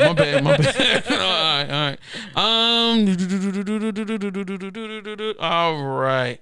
Why do women dick shame so hard, bro? You can ask me that question. Why do women dick shame niggas? Like, what's up with that, man? Niggas is born with the size they born with. If you got 3 inches of hard cock, you can't make it 5. You know what I'm saying? You better learn to do something else. I can't send it back and order another one. It's not like we all closed our eyes and we picked out of a bin and was like, yo, that's what it's just God gave you what you gave you. Why do women dick shame men? Yo? They don't dick shame until the situation don't work. And then like they dick shaming the niggas with the 20-inch joint. So like the nigga got the mega long schlong. That doesn't mean they know what to do with it. And can't get none because they be like, yo, that's too big. I ain't touching that nigga. So it's like, it can't be too big. This one too small. This one too big. Yeah, this just it's right. like, yo, it don't got the right curve. It curved down. It don't curve up. And you be like, bitch. Has any man shamed vulvas? Huh? Has any man ever been like, yo, shawty, the lips is too big? Guys will shape like, oh, she doesn't have an ass. And we'll still She hit doesn't, yeah. But ain't nobody stopped dating the girl. Well, they still dating her. I mean, niggas is still hollering. You know what I'm saying? Just because you have a big dick doesn't mean you know what you're doing. I've been with guys who had a nice size, but it was like the sex was trash. Just because you got a big ass don't mean you. But good, then you're a good fuck. Then it was like somebody I had sex with. He was the sweetest guy ever. But it was just like I know me, and I was like, I can't do this. So like, you ain't coach the nigga? Take him to a sex class. It was too little. It was too little. It was too little. I can't do it. Smaller than 3 inches. You know, like some of those guys got that like little mushroom tip thing. I was like, I can't. I didn't need a description. I feel but like I'm not gonna like make fun of the guy to his face or anything. I appreciate it. You just sent it to the group chat and all of your homegirls. I did so. I mean, come on, y'all lit them up like a Christmas tree. Come on, if you smash a girl on this floor, you don't tell your homeboys. First of all, that's when men are different. Now, what we'll do is first of all, like Pill know about the X-Files, the Wookiees. But at the end of the day, like we don't Wait a minute, what? The Wookiees. X-Files. The X-Files. What is that? Well, first of all, you need to watch Star Wars if you want to understand what a Wookiee is. No, I know what that is, but how are you saying? An unattractive woman or a woman that doesn't fit the qualifications for me to be out in public with her. So she's a Wookiee. Yep. So she's just somebody you smash in the house. Yo, you can be in love with her, but you don't never. Niggas will never. Y'all never find her. Niggas will never see her. You know what I'm saying? Like y'all will never know that I've done with her. You'll never know. Like you'll deny her. You'll walk to the other side of the street. She'll come try to give you a hug. She'll be done fell down a manhole because you ain't about to. But at the same time, after 12, but she was good enough for you to get the JJ. Anything is good enough when you offer. I'm going to take. Thank you. So like you know, as long as nobody know I'm going in that direction. Like. As long as I gotta have sex with you in front of a camera or something like that, we cool. Wow. Like, vagina is necessary, bro. If I don't, shit'll get fucked up out here. My money get fucked up. Life is fucked up. I am like that. If I don't get dick regularly, it's like I can't concentrate. I'm grumpy. Shit ain't good. And jerking off is alright, but it gets boring after a while, bro. So you gotta have some.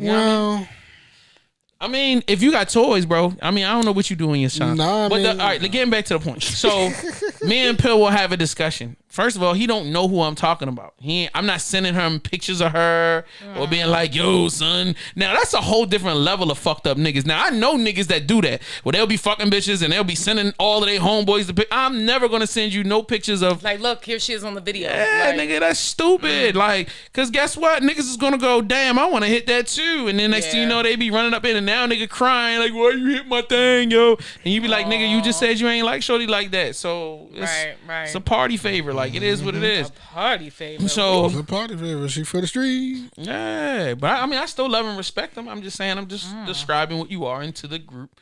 You are a party favor. Same thing. I know. Sometimes I be party favors to the Wookiees. You know what I'm saying? Party favors to the Wookiees. I get feasted upon. You know I've been a party favor before. Yeah. Yes, you have, Pill. Thanks. So anyway, that's the difference. So like, while y'all are really out to demean motherfuckers and treat them like shit, like we generally. Well, me and my niggas, we don't do that shit. Like, come on, some of these guys do that. I don't feel like there's a whole lot of bitch ass niggas that do that. They bitch ass niggas. They could have a bad woman, a good woman, and they'll still demean her. I promise you this: it's a smaller percentage of men that do that than it is women that do that about guys. So you know the problem? I feel like it's more common for women to be going around giving out a nigga whole script versus men, like, you know what I'm saying? Because a lot of niggas smart enough, we all be thinking, I don't want you trying to holler at what I'm hollering at. Like, take for instance, I'll have a house party. I promise. I'll invite you to my next house party. It'll be all these women here, but guess what? I invited them. I'll be like, Pill, bring some girls. Yeah. Pill won't bring no chicks. None of my homeboys will ever bring a girl around. Will don't bring no chicks. Pill ain't bringing no chicks unless it's their girlfriend. Right. And that rarely happens. So then, like, they'll bring their girl and be like, yeah, I brought somebody. Like, nah, nigga, bring me the 16 random chicks that you fuck that you don't give a fuck about. Yo, bring them around. Like, they be like, because they do. I don't got no friends. I don't know no girls. You be lying, nigga. You lying. You just talked about 10 different bitches. Like, you know what I'm saying? Because that's how niggas be. They don't want to bring no chicks around because they don't want you to see what they got in their hand because, yo, vagina is like gold, my nigga. It's to be tucked away and reserved. You don't risk it. Somebody be done snatched. I feel like I'm really learning some stuff tonight. So let me ask you something. This is good. When was the last time you had a party and niggas really brought chicks with them? Or you went to a party and he was like all of his female friends and they're laughing. Even my guy friends, like I do have a lot of guy friends, like just real guy friends. They're like my bros, and they'll always be like, "Are your friends gonna be there? Are you?" And I know they're not gonna bring no bitches. I said, "Why don't you bring? You can bring your little girlfriend or something." Like they don't even want to bring them around. Nah, cause they don't, and like it's not that they embarrassing the girl, it's that they don't want them to be scouted. Yeah, I bring her out in the street now my homeboys might shoot the shot. You know what I'm saying? Yeah. It's like it's an asset type of thing. Now, whereas my thing is I'm a free and open person. So like I'm not worried about having sex with you or this person. So I have a party. Oh, y'all come through. Like, let's make it a media thing. We all sit around and talk shit about other people. Yay. You know what I mean? That's what I'm thinking about. I'm not thinking about, well, I could potentially one day I might get some Tina, so let me keep her in the talk. Like, no, nigga. You think that's a younger guy thing to think like that? Yes, Pill does. Yeah. Yes, definitely Pill does that. What did I do? Yeah, you don't bring the chicks out, bro. How many times have we had that discussion? That's because he's a Scorpio and they're sneaky. Super keeping in. Oh yeah, he's definitely super sneaky and he definitely keeps all his. And they always try to sting somebody with that stinger. Yeah, he be on some dick shit sometimes. Sometimes, not all the time though. Sometimes he be chilling most of the time though. So let me ask you a question. What's the difference between a man What's the difference between a man demeaning a woman and a woman demeaning a woman? I don't understand. Repeat that again, sir. What's the difference between them? So people we're angry that men demean women, right? Right. Why aren't we angry when women demean other women? I don't think women should demean. I don't think anybody should demean. Why is it okay? Why is it okay for women to be okay with them being demeaned? But it's the same way we not okay with gay men, but we love lesbians.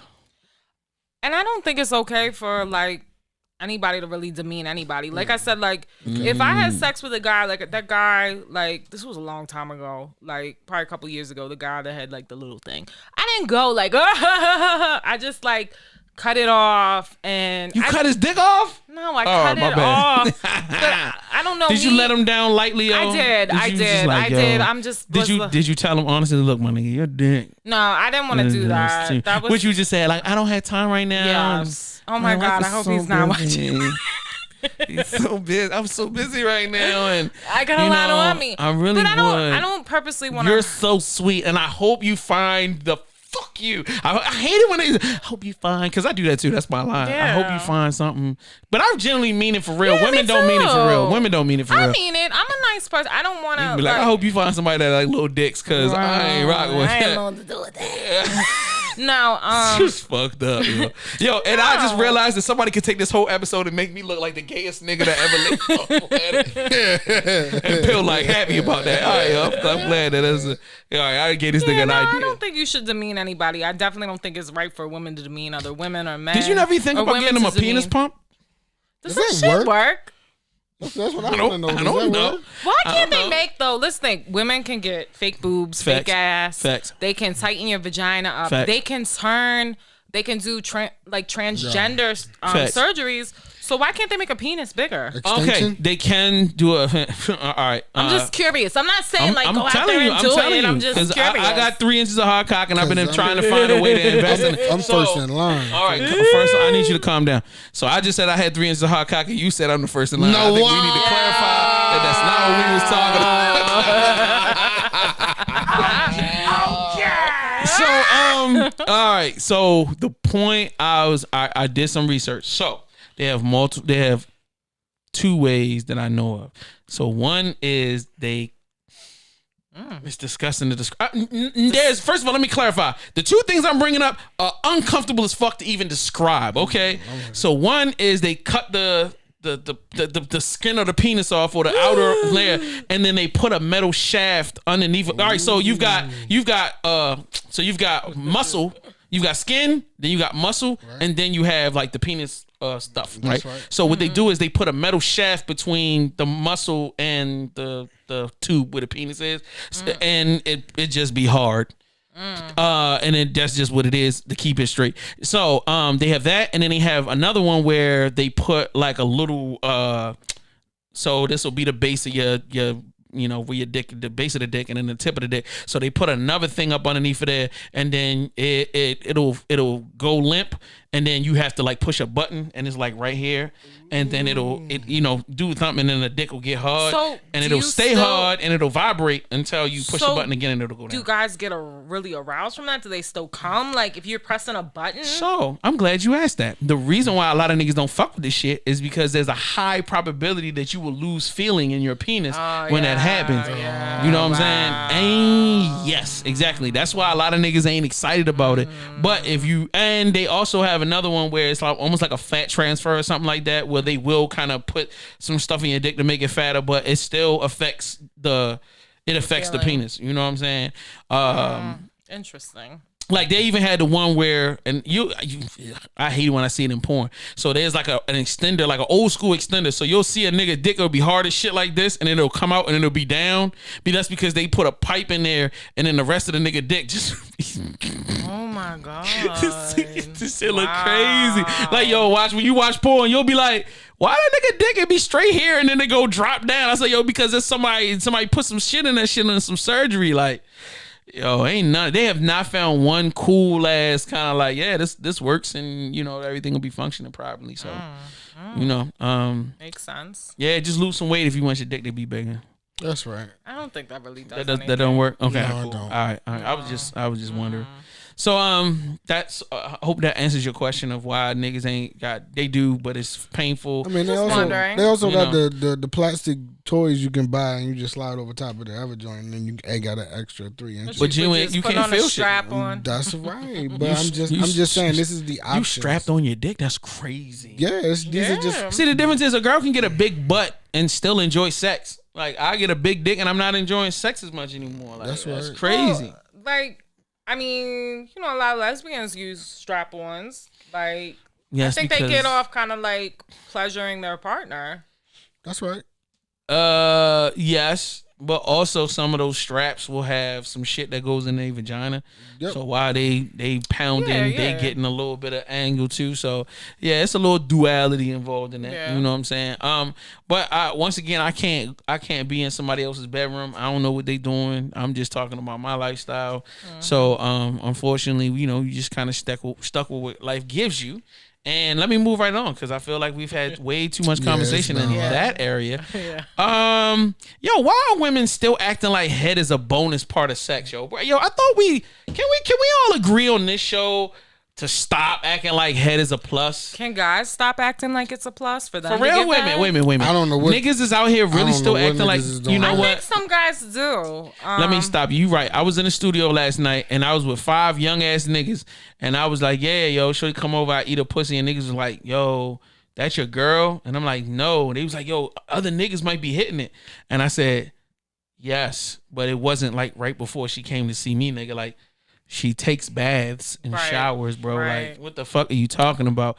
So a lot of them young niggas still look at eating pussy like that's only something you reserve for the Dalai Lama, like, or some some great golden goose chick, like, you know what I'm saying? Like, nah, nigga. Get down there and eat some pussy, man. It's delicious. Yeah, it's one of my favorite. It's one of my favorite sports. Yeah, man. I mean, like, I don't even want to have sex until I fucking get the head gone out there. Cause I just need to fertilize my face. It helps my beard grow. You know what I'm saying? Like, not only that, I gotta make you come that way just in case you don't get to come the other way. Well, that's true too. But I also would like to add, I need to have your attention. So the best way for me to get her attention, that's what I'm saying. I need you to be fully focused in this moment, like. Because there's a woman that's having sex with you right now. You're making me proud. No. I'm serious. There's a woman that's having sex with you, but she could be doing her taxes in her head. Yeah. And there's a bitch that's focused because, like, you making her nut and you doing some shit to her, and she is like, you ever had a girl look at you like you about to stab her, but she still want it? That's because you got her attention. And if I cuss you out, if I'm like, I hate your motherfucking guts, you got me. You got me. You in that space. What? Yeah, you just chilling and shit. Just start with some good head, bro. Okay, cool. I'm glad we all on the same page with that, so we can all agree that whatever the fuck this shit is. All right, let me get this shit on. All right, is anal a normal part of sex now? No, it's not a norm. It's still taboo. Different strokes for different folks, maybe. Well, let me tell you my stroke, and that is it is still a Valentine's Day thing for me, and that's probably because I don't really want to fuck her in the butt. Like I don't. It's not really my thing. What do you think about guys that really want to fuck women in the butt all the time? They gay. They did some time in jail. You know what I'm saying? And stuff happens. So where's my butt? Why are you gay? You are gay. All right, that's it. Or they got a girlfriend that's got a really large vagina, and they might have a smaller penis. So you need to do some anal so that way you can get that. Yo, I'm telling you, ain't nothing like some good tight vagina. But if your dick's small, no matter what whatever vagina you get into, it's always going to be swimming pool. Yeah, that's so right. like That's you know right. what I mean. If you get into some butthole and shorty like the butthole game, then you just. You having some good times, bro. That's what I'm saying. I think it's a fun addition. You know what I'm saying? Like this nigga said it's a fun addition. I love pussy at the end of the day, but you know what I'm saying? Okay, we spice this up just a little bit for and spice, huh? And look, I've noticed females get nastier when you in the asshole. Can you elaborate, please? You can't just lob that out there. Right. And then think we just gonna be like, yeah, let's just move on now. I've been cursed out in the asshole. You know what I'm saying? Cause you ripping her asshole Right. open. I'm just saying, but it's more of a like she liked it. She liked it. Yeah, it wasn't like she was screaming for police and she shit. She liked it. Yeah. Yeah, you need to clarify stuff like that. I'm sorry. Yeah. It sounded like she you was liked gonna it, go to and jail. it was like Right. it was. Oh wow. You didn't think about that, did you? Sorry. No, you good. So she was screaming and she liked it, and then so what you saying is you unlocked a new level in shorty. You felt like you turned her out a little bit. Right. So after you fucked her in the ass, you just fucking donkey punched her ass, bow, right in the face, huh? No. Oh, all right. I thought you said a new level. But do guys feel like you feel like, oh, only I did that, so it's like I got a part of her? Because guys are kind of possessive. Let me tell you something. I am not arrogant. I have no esteem in that fashion. Do you think some guys think like that? Yes. I'm only thinking, let me do the best I can so I don't get cut. Let me do the best I can so I can do this again. Yeah, thank you. There you go, Bill. The Dalai Lama is back. Oh yeah. Let me make sure I do put my best foot forward just in case I get this opportunity again. What? Because if I don't get this opportunity again, I'm be upset. Like it's just what it is. So I gotta make sure. Oh yeah. I gotta make sure I put my best foot forward. What? This is what it is. All right, that's real nigga talk from DJ Pill. He is on one today, yo. The DJ Pill podcast is coming soon, bro. He is out of here, bro. He is done with VVC, bro. He is tired of this shit. And he is on to new and better things. All right, who's worse at respecting boundaries, men or women? It depends on the person. Wait a minute. Do you be pushing the line? So you be really trying to keep putting your finger in his asshole, and he be like, swatting, stop, girl. Women. You just keep doing it, or I mean, what are you or is talking he keep about? trying to fuck you in the asshole? The question is, who's trying to get the who asshole first? Let us play. No, but I'm just saying who's because like I really don't know that who because I mean I wanted you to women they be crossing the line sexually. Women, because it's like this is what. If she wants to do it, it'll be asked every single time, or it'll be brought up at least twice a month. So you trying to tell me before it happens again? Your women stay coming to the bedroom with a menu like tonight. I would some dick a la pill, some tongue a la pill, and some booty hole a la pill. Is that what you saying? I mean, like no, for like. Yeah, go ahead, Pill. Come on now. I didn't know you was gonna get this deep today, but yo, I'm paused. I'm passing. So, let's just say that situation's happened, and it's like this is a no. But it kept happening. It kept asking.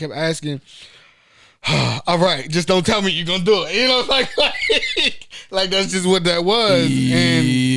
And so because I mean yes, I think females don't respect boundaries because a guy. Why, Tina, are you shaking your head like that? Yo, what is going on? You can disagree on the show. Come on, let it out. I think it is the person, but I think a lot of men will, if it's like involving stuff, let me just do that. Let me trying to tell me you ain't crossed the line. You ain't been trying to cross the line with this nigga. You've been wanting this nigga to lick your asshole for 6 months, and you ain't just put his face down in there. No, I mean, if I feel like I asked for it, I usually get it. Like, see, that's the difference. That's the difference. I mean, did he say something like, say for instance, one time he was like, yo, I really don't like licking booty, but then you just kept bringing it up and he was just like, all right, I'll lick your asshole, okay? I don't know, if you're dealing with someone, like, it's different when you're just fucking somebody, but if you're like dealing with someone like you're only fucking them or that's a relationship, you gotta do what each other likes. So maybe if it's not something normally you would do, your partner likes it, so you want to make them feel good and do it, and vice versa. So I mean, there's gotta be like a happy medium, I think. Now, I mean, there's certain stuff, like I said, the guy that wanted to pee on me, I said, you fucking out your mind. Like, yeah, that's crazy. You're not peeing on me, you're not shitting on me. Like, that's right. Yeah, you're not getting on radio with me tomorrow talking about how you pissed on me, motherfucker. That's weird.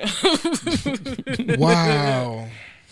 I mean, apparently, you know, when women come, they piss in niggas' mouths when you eating it out. So, like, I mean, I'm just kind of gotten used to the concept now where I was just like, I've been pissed on in my mouth by women because I was down there licking and shit. So, I mean, it's just the realities of people where we live, you know what I'm saying? But, all right, so we're just at an impasse where it's a 50-50 that both people push the line equally. I don't think if a female tells a dude that's not gonna happen. And I realized just how I'm not good in bed, obviously, because women ain't pushing the line with me. So I'm like, maybe I need to step my game up so I can. Or maybe that means you're doing it, so they don't need to say what to do. Man, I'm top, yo. I know. Nice save. You're welcome. I appreciate that. You know, you saved my self-esteem for one day. Pell was just about to let me commit suicide. Like, kill yourself, fat boy. All right. Yo, can sex become, and we're all imagining a future. Mm-hmm. In a future where equality reigns supreme, can sex become as casual as hugging? No. Why? I mean, I think sex is pretty casual now. Like, the way to think about it, as like hugging? Not as everybody. Hey, it's COVID. We ain't hugging anybody right now. Okay. Are we? I don't know. I'm not a big hugger. I don't hug. No. Hey, I hug people. Sex should never be as casual as hugging. I don't think it is, but I'm saying, like, we're getting to a point. You got to think there was a time when people were really like, oh, you have to wait till marriage. And they're just like, I think it's, as time goes on, sex is getting a little more open. Yeah, but it's still an exchange of energy. You know what I'm saying? So it's not. To some people, yo, it's did you not, just make though. sex into some spiritual shit? He's a Scorpio. Calm down. Runs with wolves. Like, it's okay. No, it's true. It's still an exchange of energy. It is. So whether it's bad energy or good energy, it's if you having sex with somebody that's got bad energy, God damn it, you're gonna take some bad energy back. Like, that's just what that is. Yeah. So no, it can never, like, you're not getting the bad or good energy from. He's right though.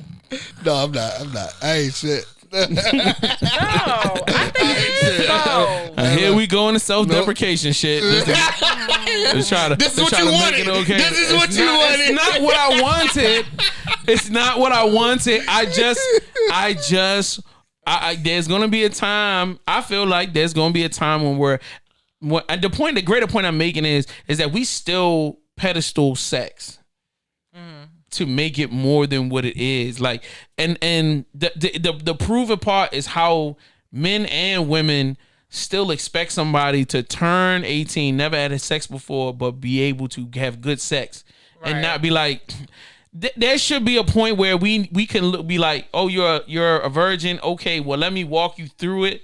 Versus, you know what I mean? Like we treat sex like it's such a, all right, it's a magical moment. I just gave it, so you need to know what you're doing. Like, bitch, what do you want me to do? Practice on teddy bears when you're not around, bitch? Like, no, nigga, give me some pussy and then let's figure it out. And then, like, every person is different. What I like ain't the same as what Pill like, and this da. So you obviously should be able to open up and communicate what you need so it can be done. But we still don't do that.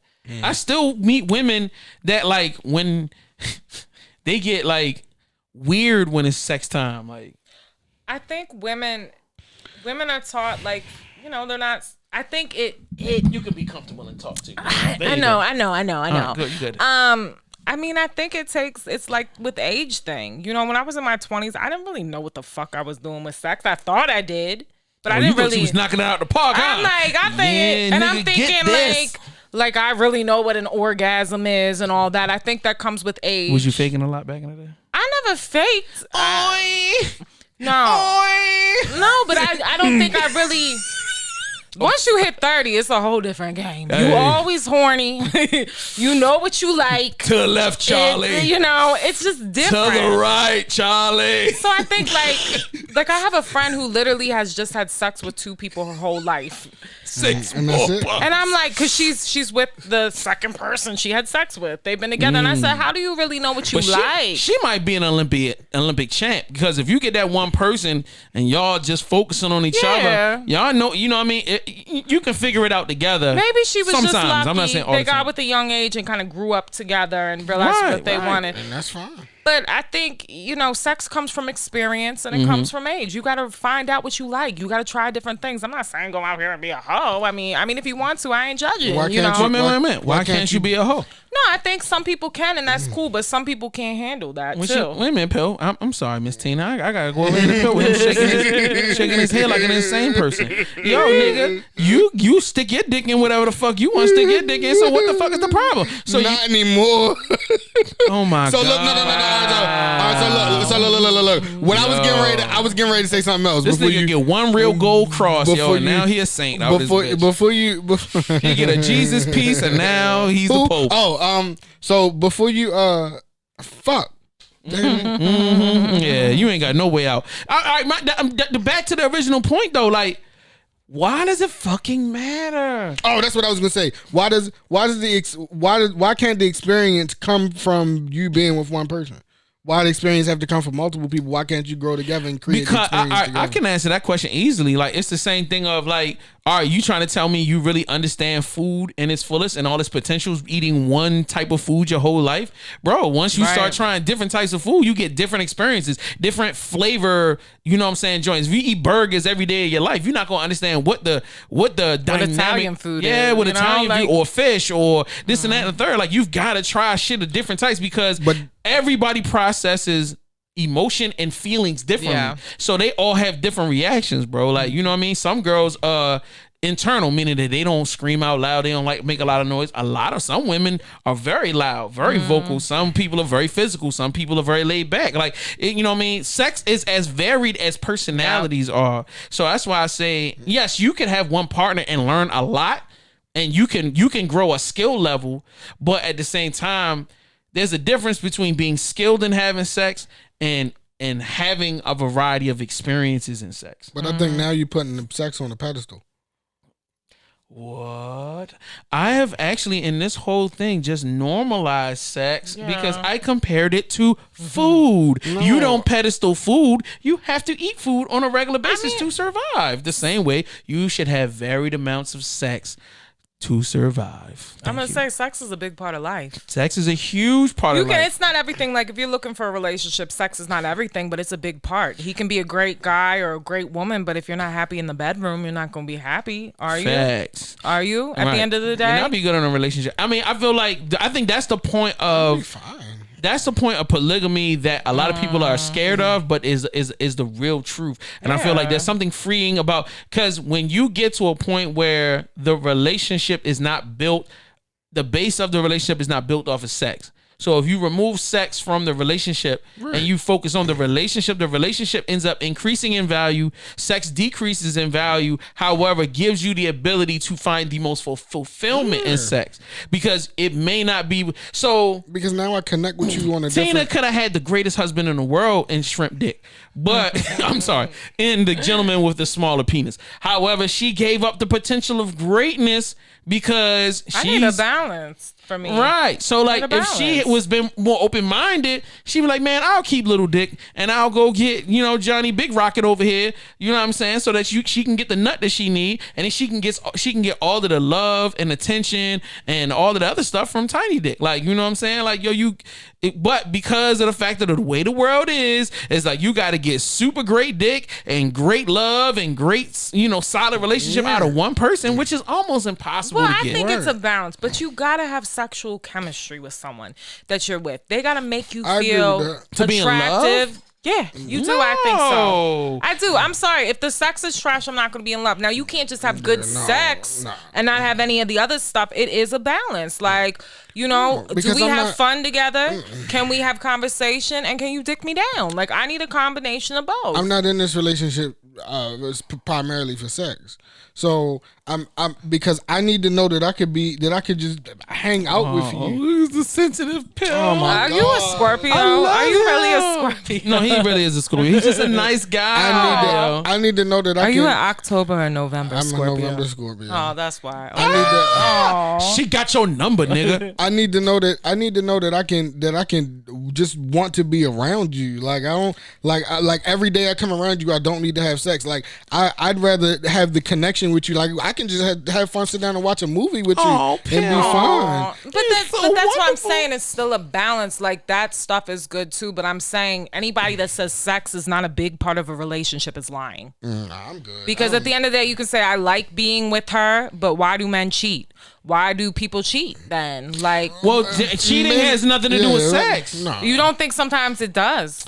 Well, no, sometimes it does. It does sometimes. Let me tell you why. You know what I mean? Let me tell you why it doesn't have anything to do with sex. Because if you got somebody at home and they fucking you, but you still need to go out and do with somebody else, it's not about the sex. It's about power. Well, yeah, I agree. And it's about. I feel like a lot of cheating has to do with you see somebody else do it, and it's a validation. Like I try to tell women all the time.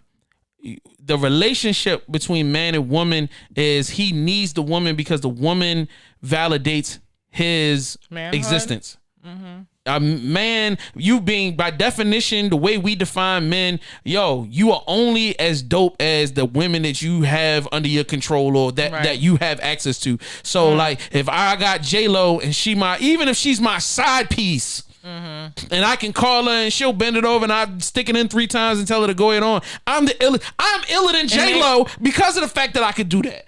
You know what I mean? Yeah. That's how we weirdly think. So if you grew up in a household and you saw your father or your male figure going out here dipping and dodging, and then they having the back room conversations about, yeah, nigga, you got to make sure you got your da-da-da-da-da. You start defining in your mind, oh, this is what being a man is about. Right. So by me going out doing this and doing that, that's about me defining, because I want to be just as powerful as the male that I have around me, or I want to be more powerful than him. So he had 3, I want to have 20. Like, you know what I'm saying? Right. Like that's and it's not about the sex. It's not even about the woman for real. It's about that when he look in the mirror, he needs to feel like a man. He needs to in his mind, I got these chicks and da-da-da-da. Because once you take that nigga apart and you remove all of this shit out of it, it just comes down to acceptance. Right. Now, and then him, and it's not you accepting him, it's him accepting himself. Yeah. Once he gets to a point where he can accept himself outside of all of that shit, then none of that shit becomes necessary. Right. None of that shit. Like you know what I'm saying? It now there is things that, and it comes to a point where I try to tell young dudes, if you do enjoy sex that much or the experience of sex with different women, because there are men who enjoy, you know what I mean? Like they enjoy women and sex the same way they would enjoy a meal. You know what I'm saying? Then you don't need to be in a relationship.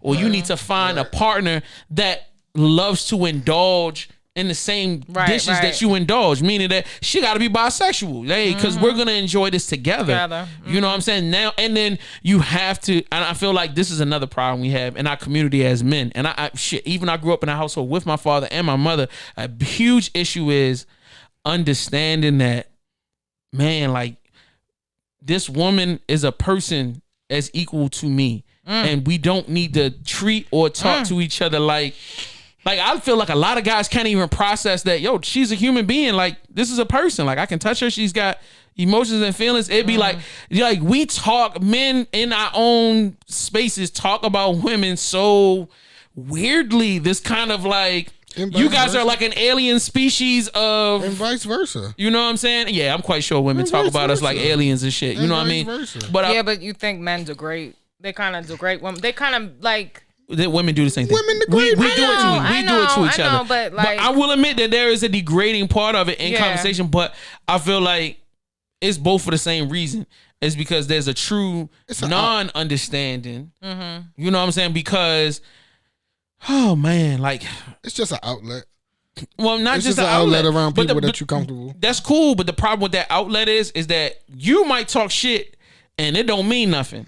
And like you might come in a room, like it's the same thing where they like you have to learn in marriage. If you got problems in your marriage, you don't talk about it around your homies and your friends. Yeah, some shit got to stay at home. Why?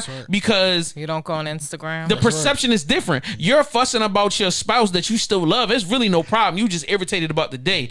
But the people that love you are like, oh yeah, it's time to get rid of this bitch. Yeah. That's your homies is thinking, damn, like women like that. Yeah, oh man, all these bitches ain't shit. Like, you know what I'm saying? Everybody's taking the complaint differently and then processing it differently. And then there's a young dude that's like growing up and listening to that, like, damn, can I ever trust a woman? Damn, should I ever get married? Like, it just seemed like because you ain't never talking about. I mean, it's very rare that you might talk, good about your girl. Sometimes, a lot of times, we just always focus on the bad with our mates and we keep the good to ourselves.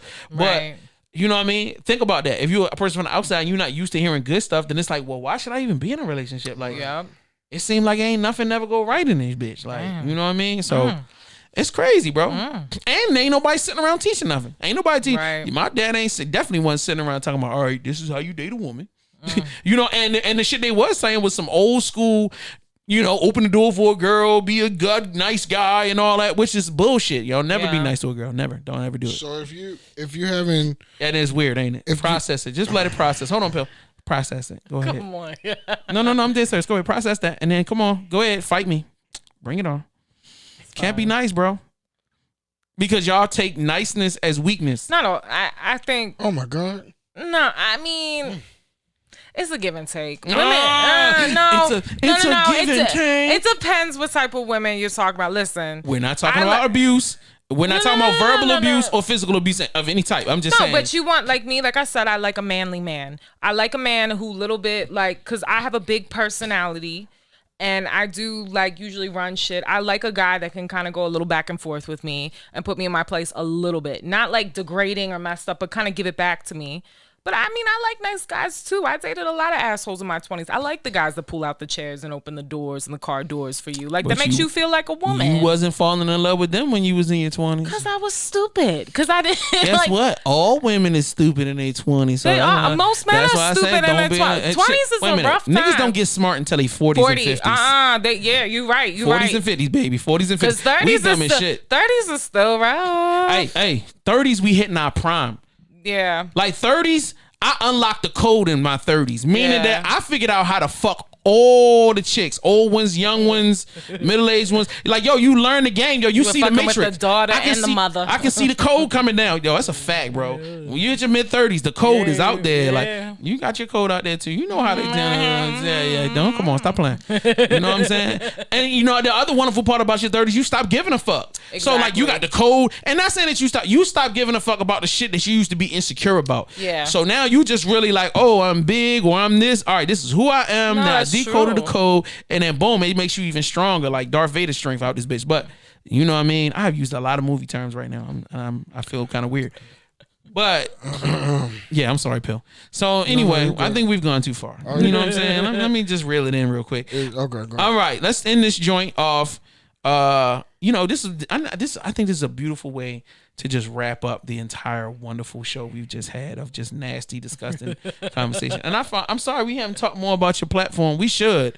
It's all right. This is good. But you can always come back anytime you want. No, this is good because these are real questions. This is showing my real personality and how I feel. Definitely. Smooth conversation. You know what I'm saying? I like this. It's been fun so far. I'm glad you enjoyed yourself. Shit. We got liquor and wings in the background. Good conversation. Yeah. And I didn't really sexually harass you like I thought I would. But you came in here like, yo, niggas always be trying to holler at me. I was like, damn. I'm sorry. You just put a whole kink in my whole like kick a caboodle game. That's all about mine. I was gonna let it go, but I got one more question. Go ahead, Pill. Go ahead.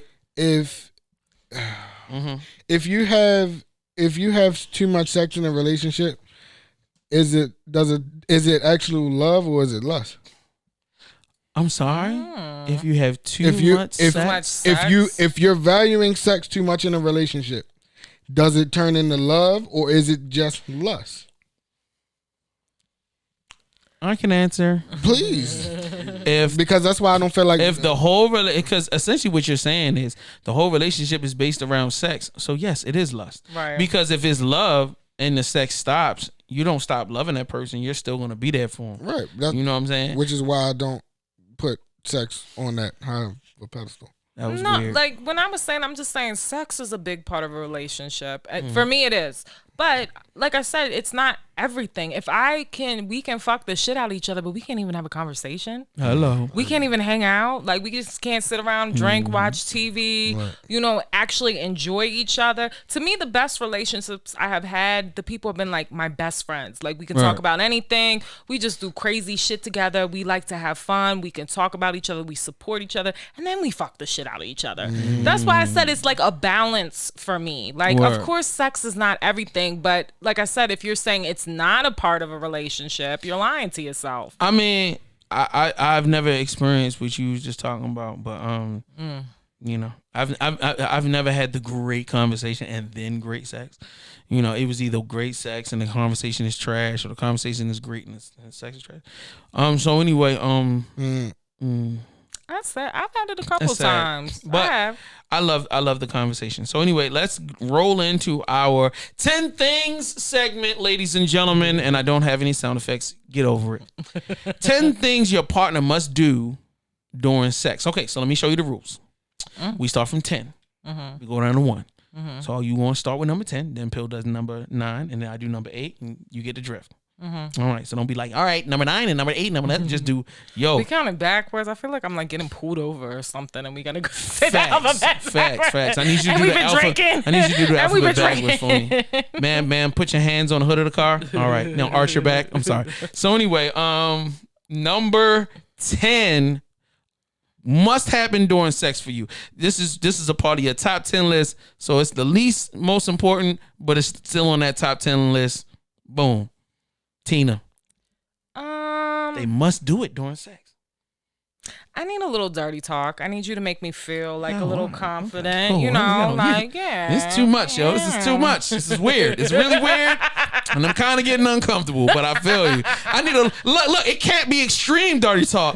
You know what I'm saying? Give me that nigger dick. Like, I can't. Oh my God. yeah. I don't want you to be like, let me choke you, slut. Have you ever been having sex with somebody who went too far and you stopped completely? I've done that before. Where the person went too fucking far and I'm like, yo, what the fuck, man? You know what I'm saying? But I love a little dirty. You know what I'm saying? A little rough, a little dirty, but there's a line. There's a line. Yeah, you know what I'm saying? And they're like, yeah, you know what I mean? And yo, let me ask you this question, completely side. Is it okay to just say wild shit doing like it'll be like, yo, we getting married, I'm gonna marry you, like is that like cool and not mean it? Or is it like, I mean, I think like you always get guys be like yo, I'm gonna come in you, girl. Like, you know, I'm not about to come in you, but this pussy is mine. I don't want you fucking anybody else. I be like, it's mine. Damn. It's mine. Thank you. You ain't gonna let them get away with that, huh? You ain't gonna let them ride? It's just like, you know, some people say crazy shit like, I'm gonna get you pregnant. I'll be like, oh, stop. Like, I don't know. Now, if he asks you, if you, I'm gonna pay your taxes, girl. If he asks you, if he asks you who dick is this, and are you supposed to say mine, or do you say yours? Petty motherfucker. Oh, that is some petty ass shit right there. She just said, no, this is my pussy, but that's my dick. That is fucked up. That is fucked up. Alrighty then. So Pill number 9. What was number 10? She said dirty talk. Dirty talk. Okay. So 10 things your partner must do during sex. Pill number 9 is what?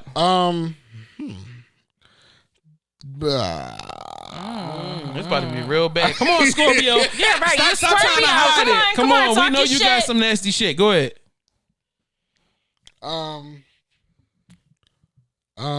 You gotta suck my dick. I'm sorry. I gotta get head. What's wrong with that? That's real. It took you all that time. No, I was trying to come to that. No, I was trying to prioritize. I was trying to prioritize. Say it politically correct. Like what? No. I was just trying to figure out what is a. I see right now all of my answers are about to be GOAT answers because y'all are wilding, but I'm about to. I already got my list of like really great one. We're starting at the end. Yeah. I know you with that. Dirty talk was super important though, yeah, and Pill, it is. You know what I mean? Head is definitely fellatio is definitely important. Yeah. You know what I'm saying? But look, gosh, to have the towels, babe. You gotta have the towels. Like, every time, because it's gonna be messy. The washcloths. Yeah, have the washcloths waiting. The towel. You gotta have that shit shot to the side. You ever been to a girl's house that didn't have a washcloth? Like, no clean washcloth? Yes, yo. Some of my homeboys have told me about this. I'm so what did you do? Got the fuck out of there, nigga. Right. You only have one clean wash. You knew you were about to have sex and you didn't think to put like... I don't even take the condom off. I put my drawers back on with the condom on because I don't want anything, no contaminants to get on the king. Like, you know what I'm saying? It's crazy, bro. I was fucking a bitch and rats ran across a dresser one time. I ain't stopped stroking. I get it. Like, let me tell you something. Bitches that live in that country, they got the craziest bitches got the best pussy on the planet, boy. Woo! If I saw a rat, I'm getting the vagina. Yeah, and I'm not even talking about a mouse. Dry. I'm talking about a rat. Instantly dry. I gotta go. That nigga looked at me. I think he just gave through the peace sign and he just rolled on and I just kept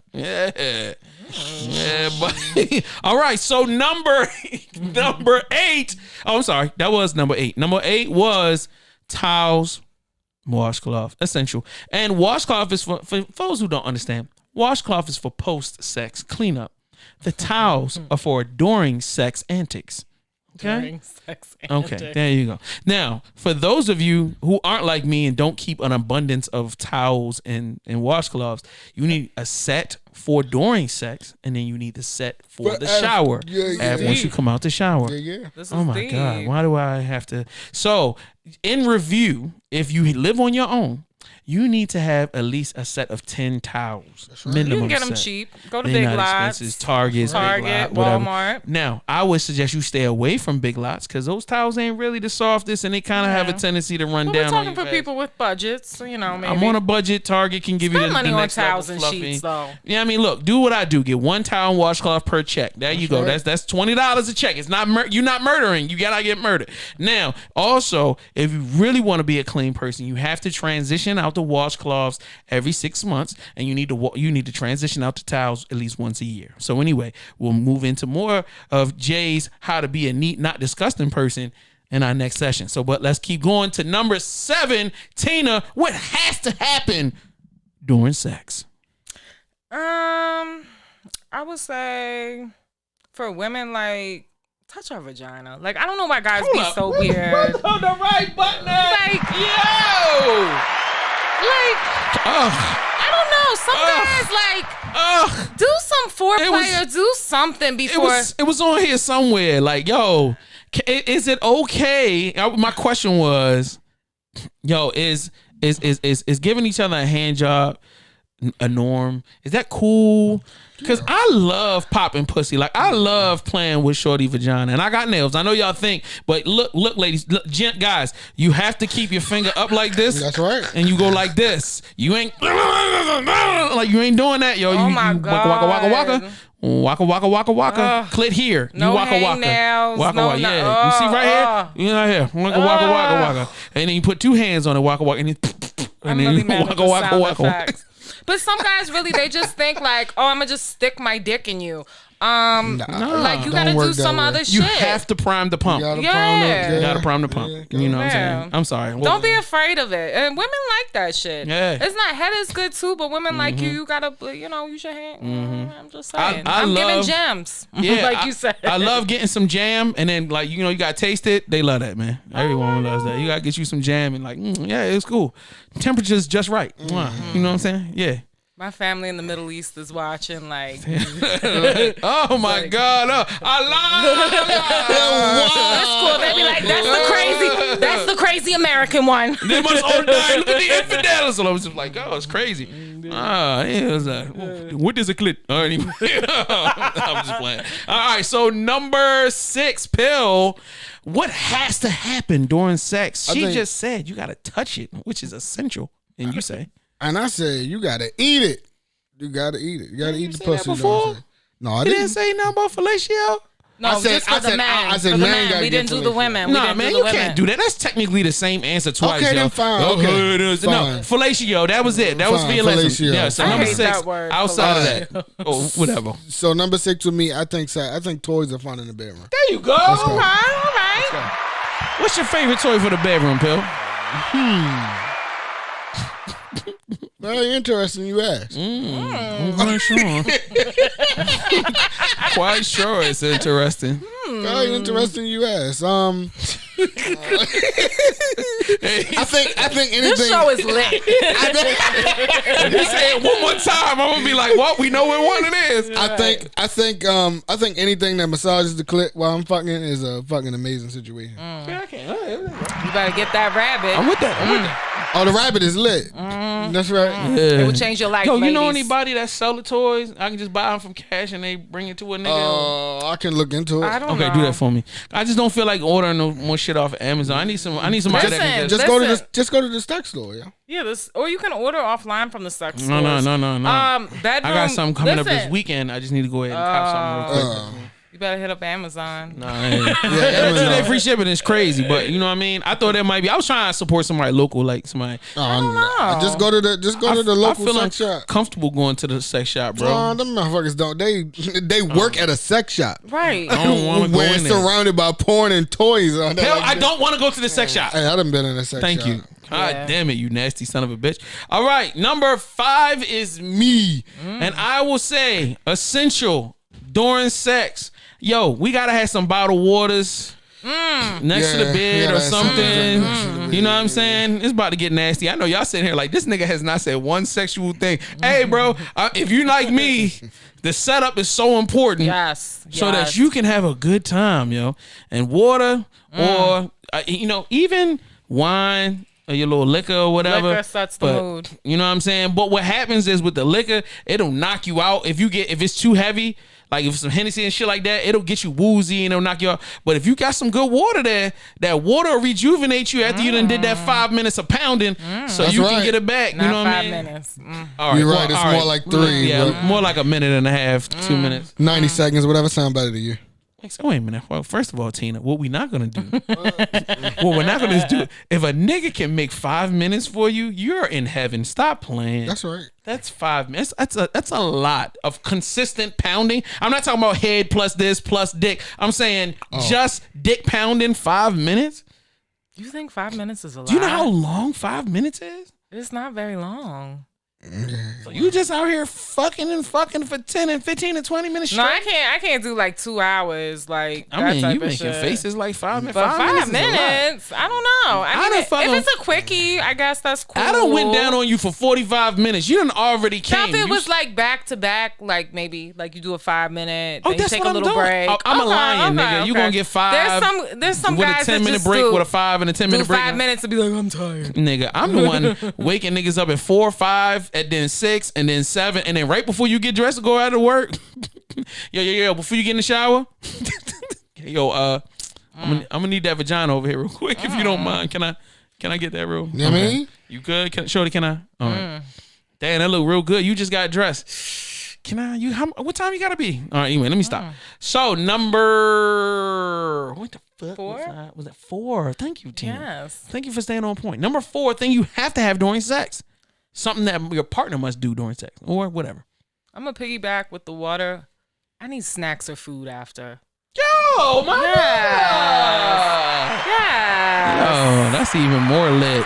That's what I'm saying. Like you just did that workout. After you did that workout, super crazy. I need some food. We need to like maybe drink another drink, have some food, and then fuck again. That's a fact. That is lit. Yo, let me tell you, if a girl brings me cut up fruit during like after the sex, I might marry her. Like, what if she cooks you a meal after the sex?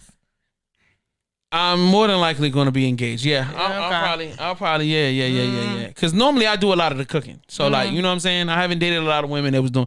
Normally I'm the chef in the crib. So like, you know what I mean? If I find somebody that's chefing it up, I ain't got to cook all the time. All right, you know what I'm saying? All right. So all I have to do is get a bug up my ass to cook, and okay, cool. Yeah, I'm with that. That sounds great. See, Tina, I see you. I know what you're doing. Come on now, calm down. Man, you're doing a lot, man. Listen, I'm just saying. You know what I mean? I just feel like shots keep going right over time. Like, what's my going God, on? Like, please. What's going on? All right, Pill. Next. Yeah, right. Damn. Number 3, Pill. Where you at with it? Yo, number 3 is ventilation. You know what I mean? You said ventilation? Ventilation. Yes. Can you clarify for the people, ventilation, please? Like, let's get the fan, one of the fans going, the ceiling fan, or the stationary fan. You a goat, yeah. Let's open a window. Yes. You know what I mean? Because if it's the right temperature in the room and the fan is blowing at the right, you so comfortable. Yeah, it's you gonna stay fucking. Now, if it get too hot and shit, we sweating and shit.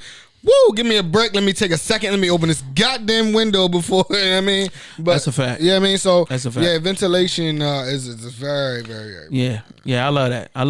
And if the fan is in the right angle and it's hitting my ass crack and it's getting me nice and cool while I'm going in it. Okay. You know what I'm saying? I didn't want a finger in my ass or anything else in my ass, but a nice breeze. You want the breeze. A little breeze on my ass, you know what I'm saying? Because, I be moist when I be having sex. Not wait a minute. All right. So wow. Yo. All right. I'm sorry. Yo, what I meant. You know what I'm saying? Yo, you mean? Never mind. So anyway. Yep, flag on the play. Number 2 thing you must have during sex, your partner has to do this. They must. For me, she must. During sex. Damn. All right. She has to do something oddly nasty, but not over the top. And let me give you an example. I love it when a girl will either suck my dick real nasty and spit on that shit. I like that. Or I like it when she get a whole bunch of spit and she put it on her own pussy and jump on that motherfucker. I don't know. That shit be making me go crazy. Like, I love you know what I'm saying? And like she had nuts, so she kind of got dry, but she ready to get, like, you ain't stopping. And then she bled it out. You're like, oh my God. Wow. I love. I really enjoy this. I'm never coming back to this show. No, I'm kidding. I love that shit. You're such a dirty whore, and I love you. Oh my God. Was that inappropriate? I go too far? No, I mean, hey, you're saying what you like. Oh, all right. So the number 1 thing that your partner has to do during sex, Tina, you're the number 1 pick. What's the most important thing that must happen during sex that you want your partner to do? Orgasm or cum. Holy shit. Oh, Hello. shit. How could we forget? Hello. Because we're men. The most important thing. We never think about orgasms. We're only thinking about the sub. I want a cheesesteak sub after this. Did you come? You didn't? All right. Now make me a sandwich. You said you didn't come? Yeah, you didn't come? Sorry, I did. Like time for lunch. I did. Next time, catch up. Or get started before I get here. Yeah, right. You need to get started. Like, when you know I'm on my way, make sure you get that head start. Girl, you knew I was coming home. Why you ain't start playing with I'm trying to look like your hero. Right, you know what I mean? Listen. Put your kids on a leash in the backyard. Guys gotta learn how to give an orgasm. That's right. It's important. And women gotta learn, because I feel like some women will just have sex and they get nothing out of it. Let me clarify. Women don't have sex. Women receive sex. Because women, 90% of the time, are just laying there or they're holding a position. Some of them. Some of them. Oh, okay. Just like only some men are not, focusing on. No, that's what I'm saying. I'm saying there's some men. Listen, there's some men. Some women fuck you back. Yeah. Some women fuck you back. Yeah. They say you got a dangerous one if she on the bottom and she fucking you back. She dangerous. That's right.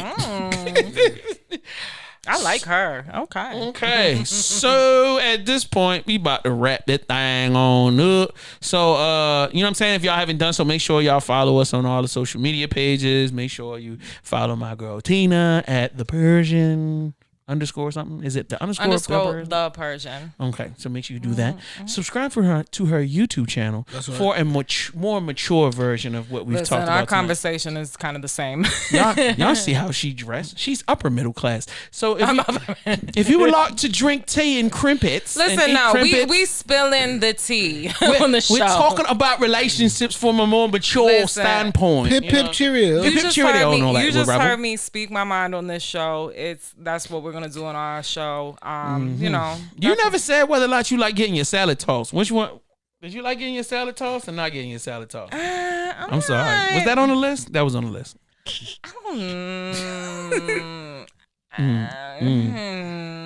It's not for you. Is it because the post wetness is kind of icky and weird? It's like weird. It's You know what I mean? Because your ass cheeks are already rubbing together, but then they all slipping and sliding. It's just a little weird. I don't know.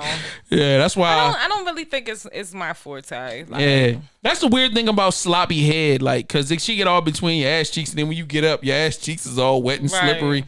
And it's like gooey wet and slippery. It's not water wet and slippery. All right. We've really gone way off the reserve. So if you haven't done so, please subscribe to all our social media. Pill, who is DJ Pill, you know what I'm saying? Yada, yada. And I'm your boy JS1 Supply, yada, yada. Whatever. Y'all know what it is. So, at this point, for those who are watching on YouTube, the show is over for you.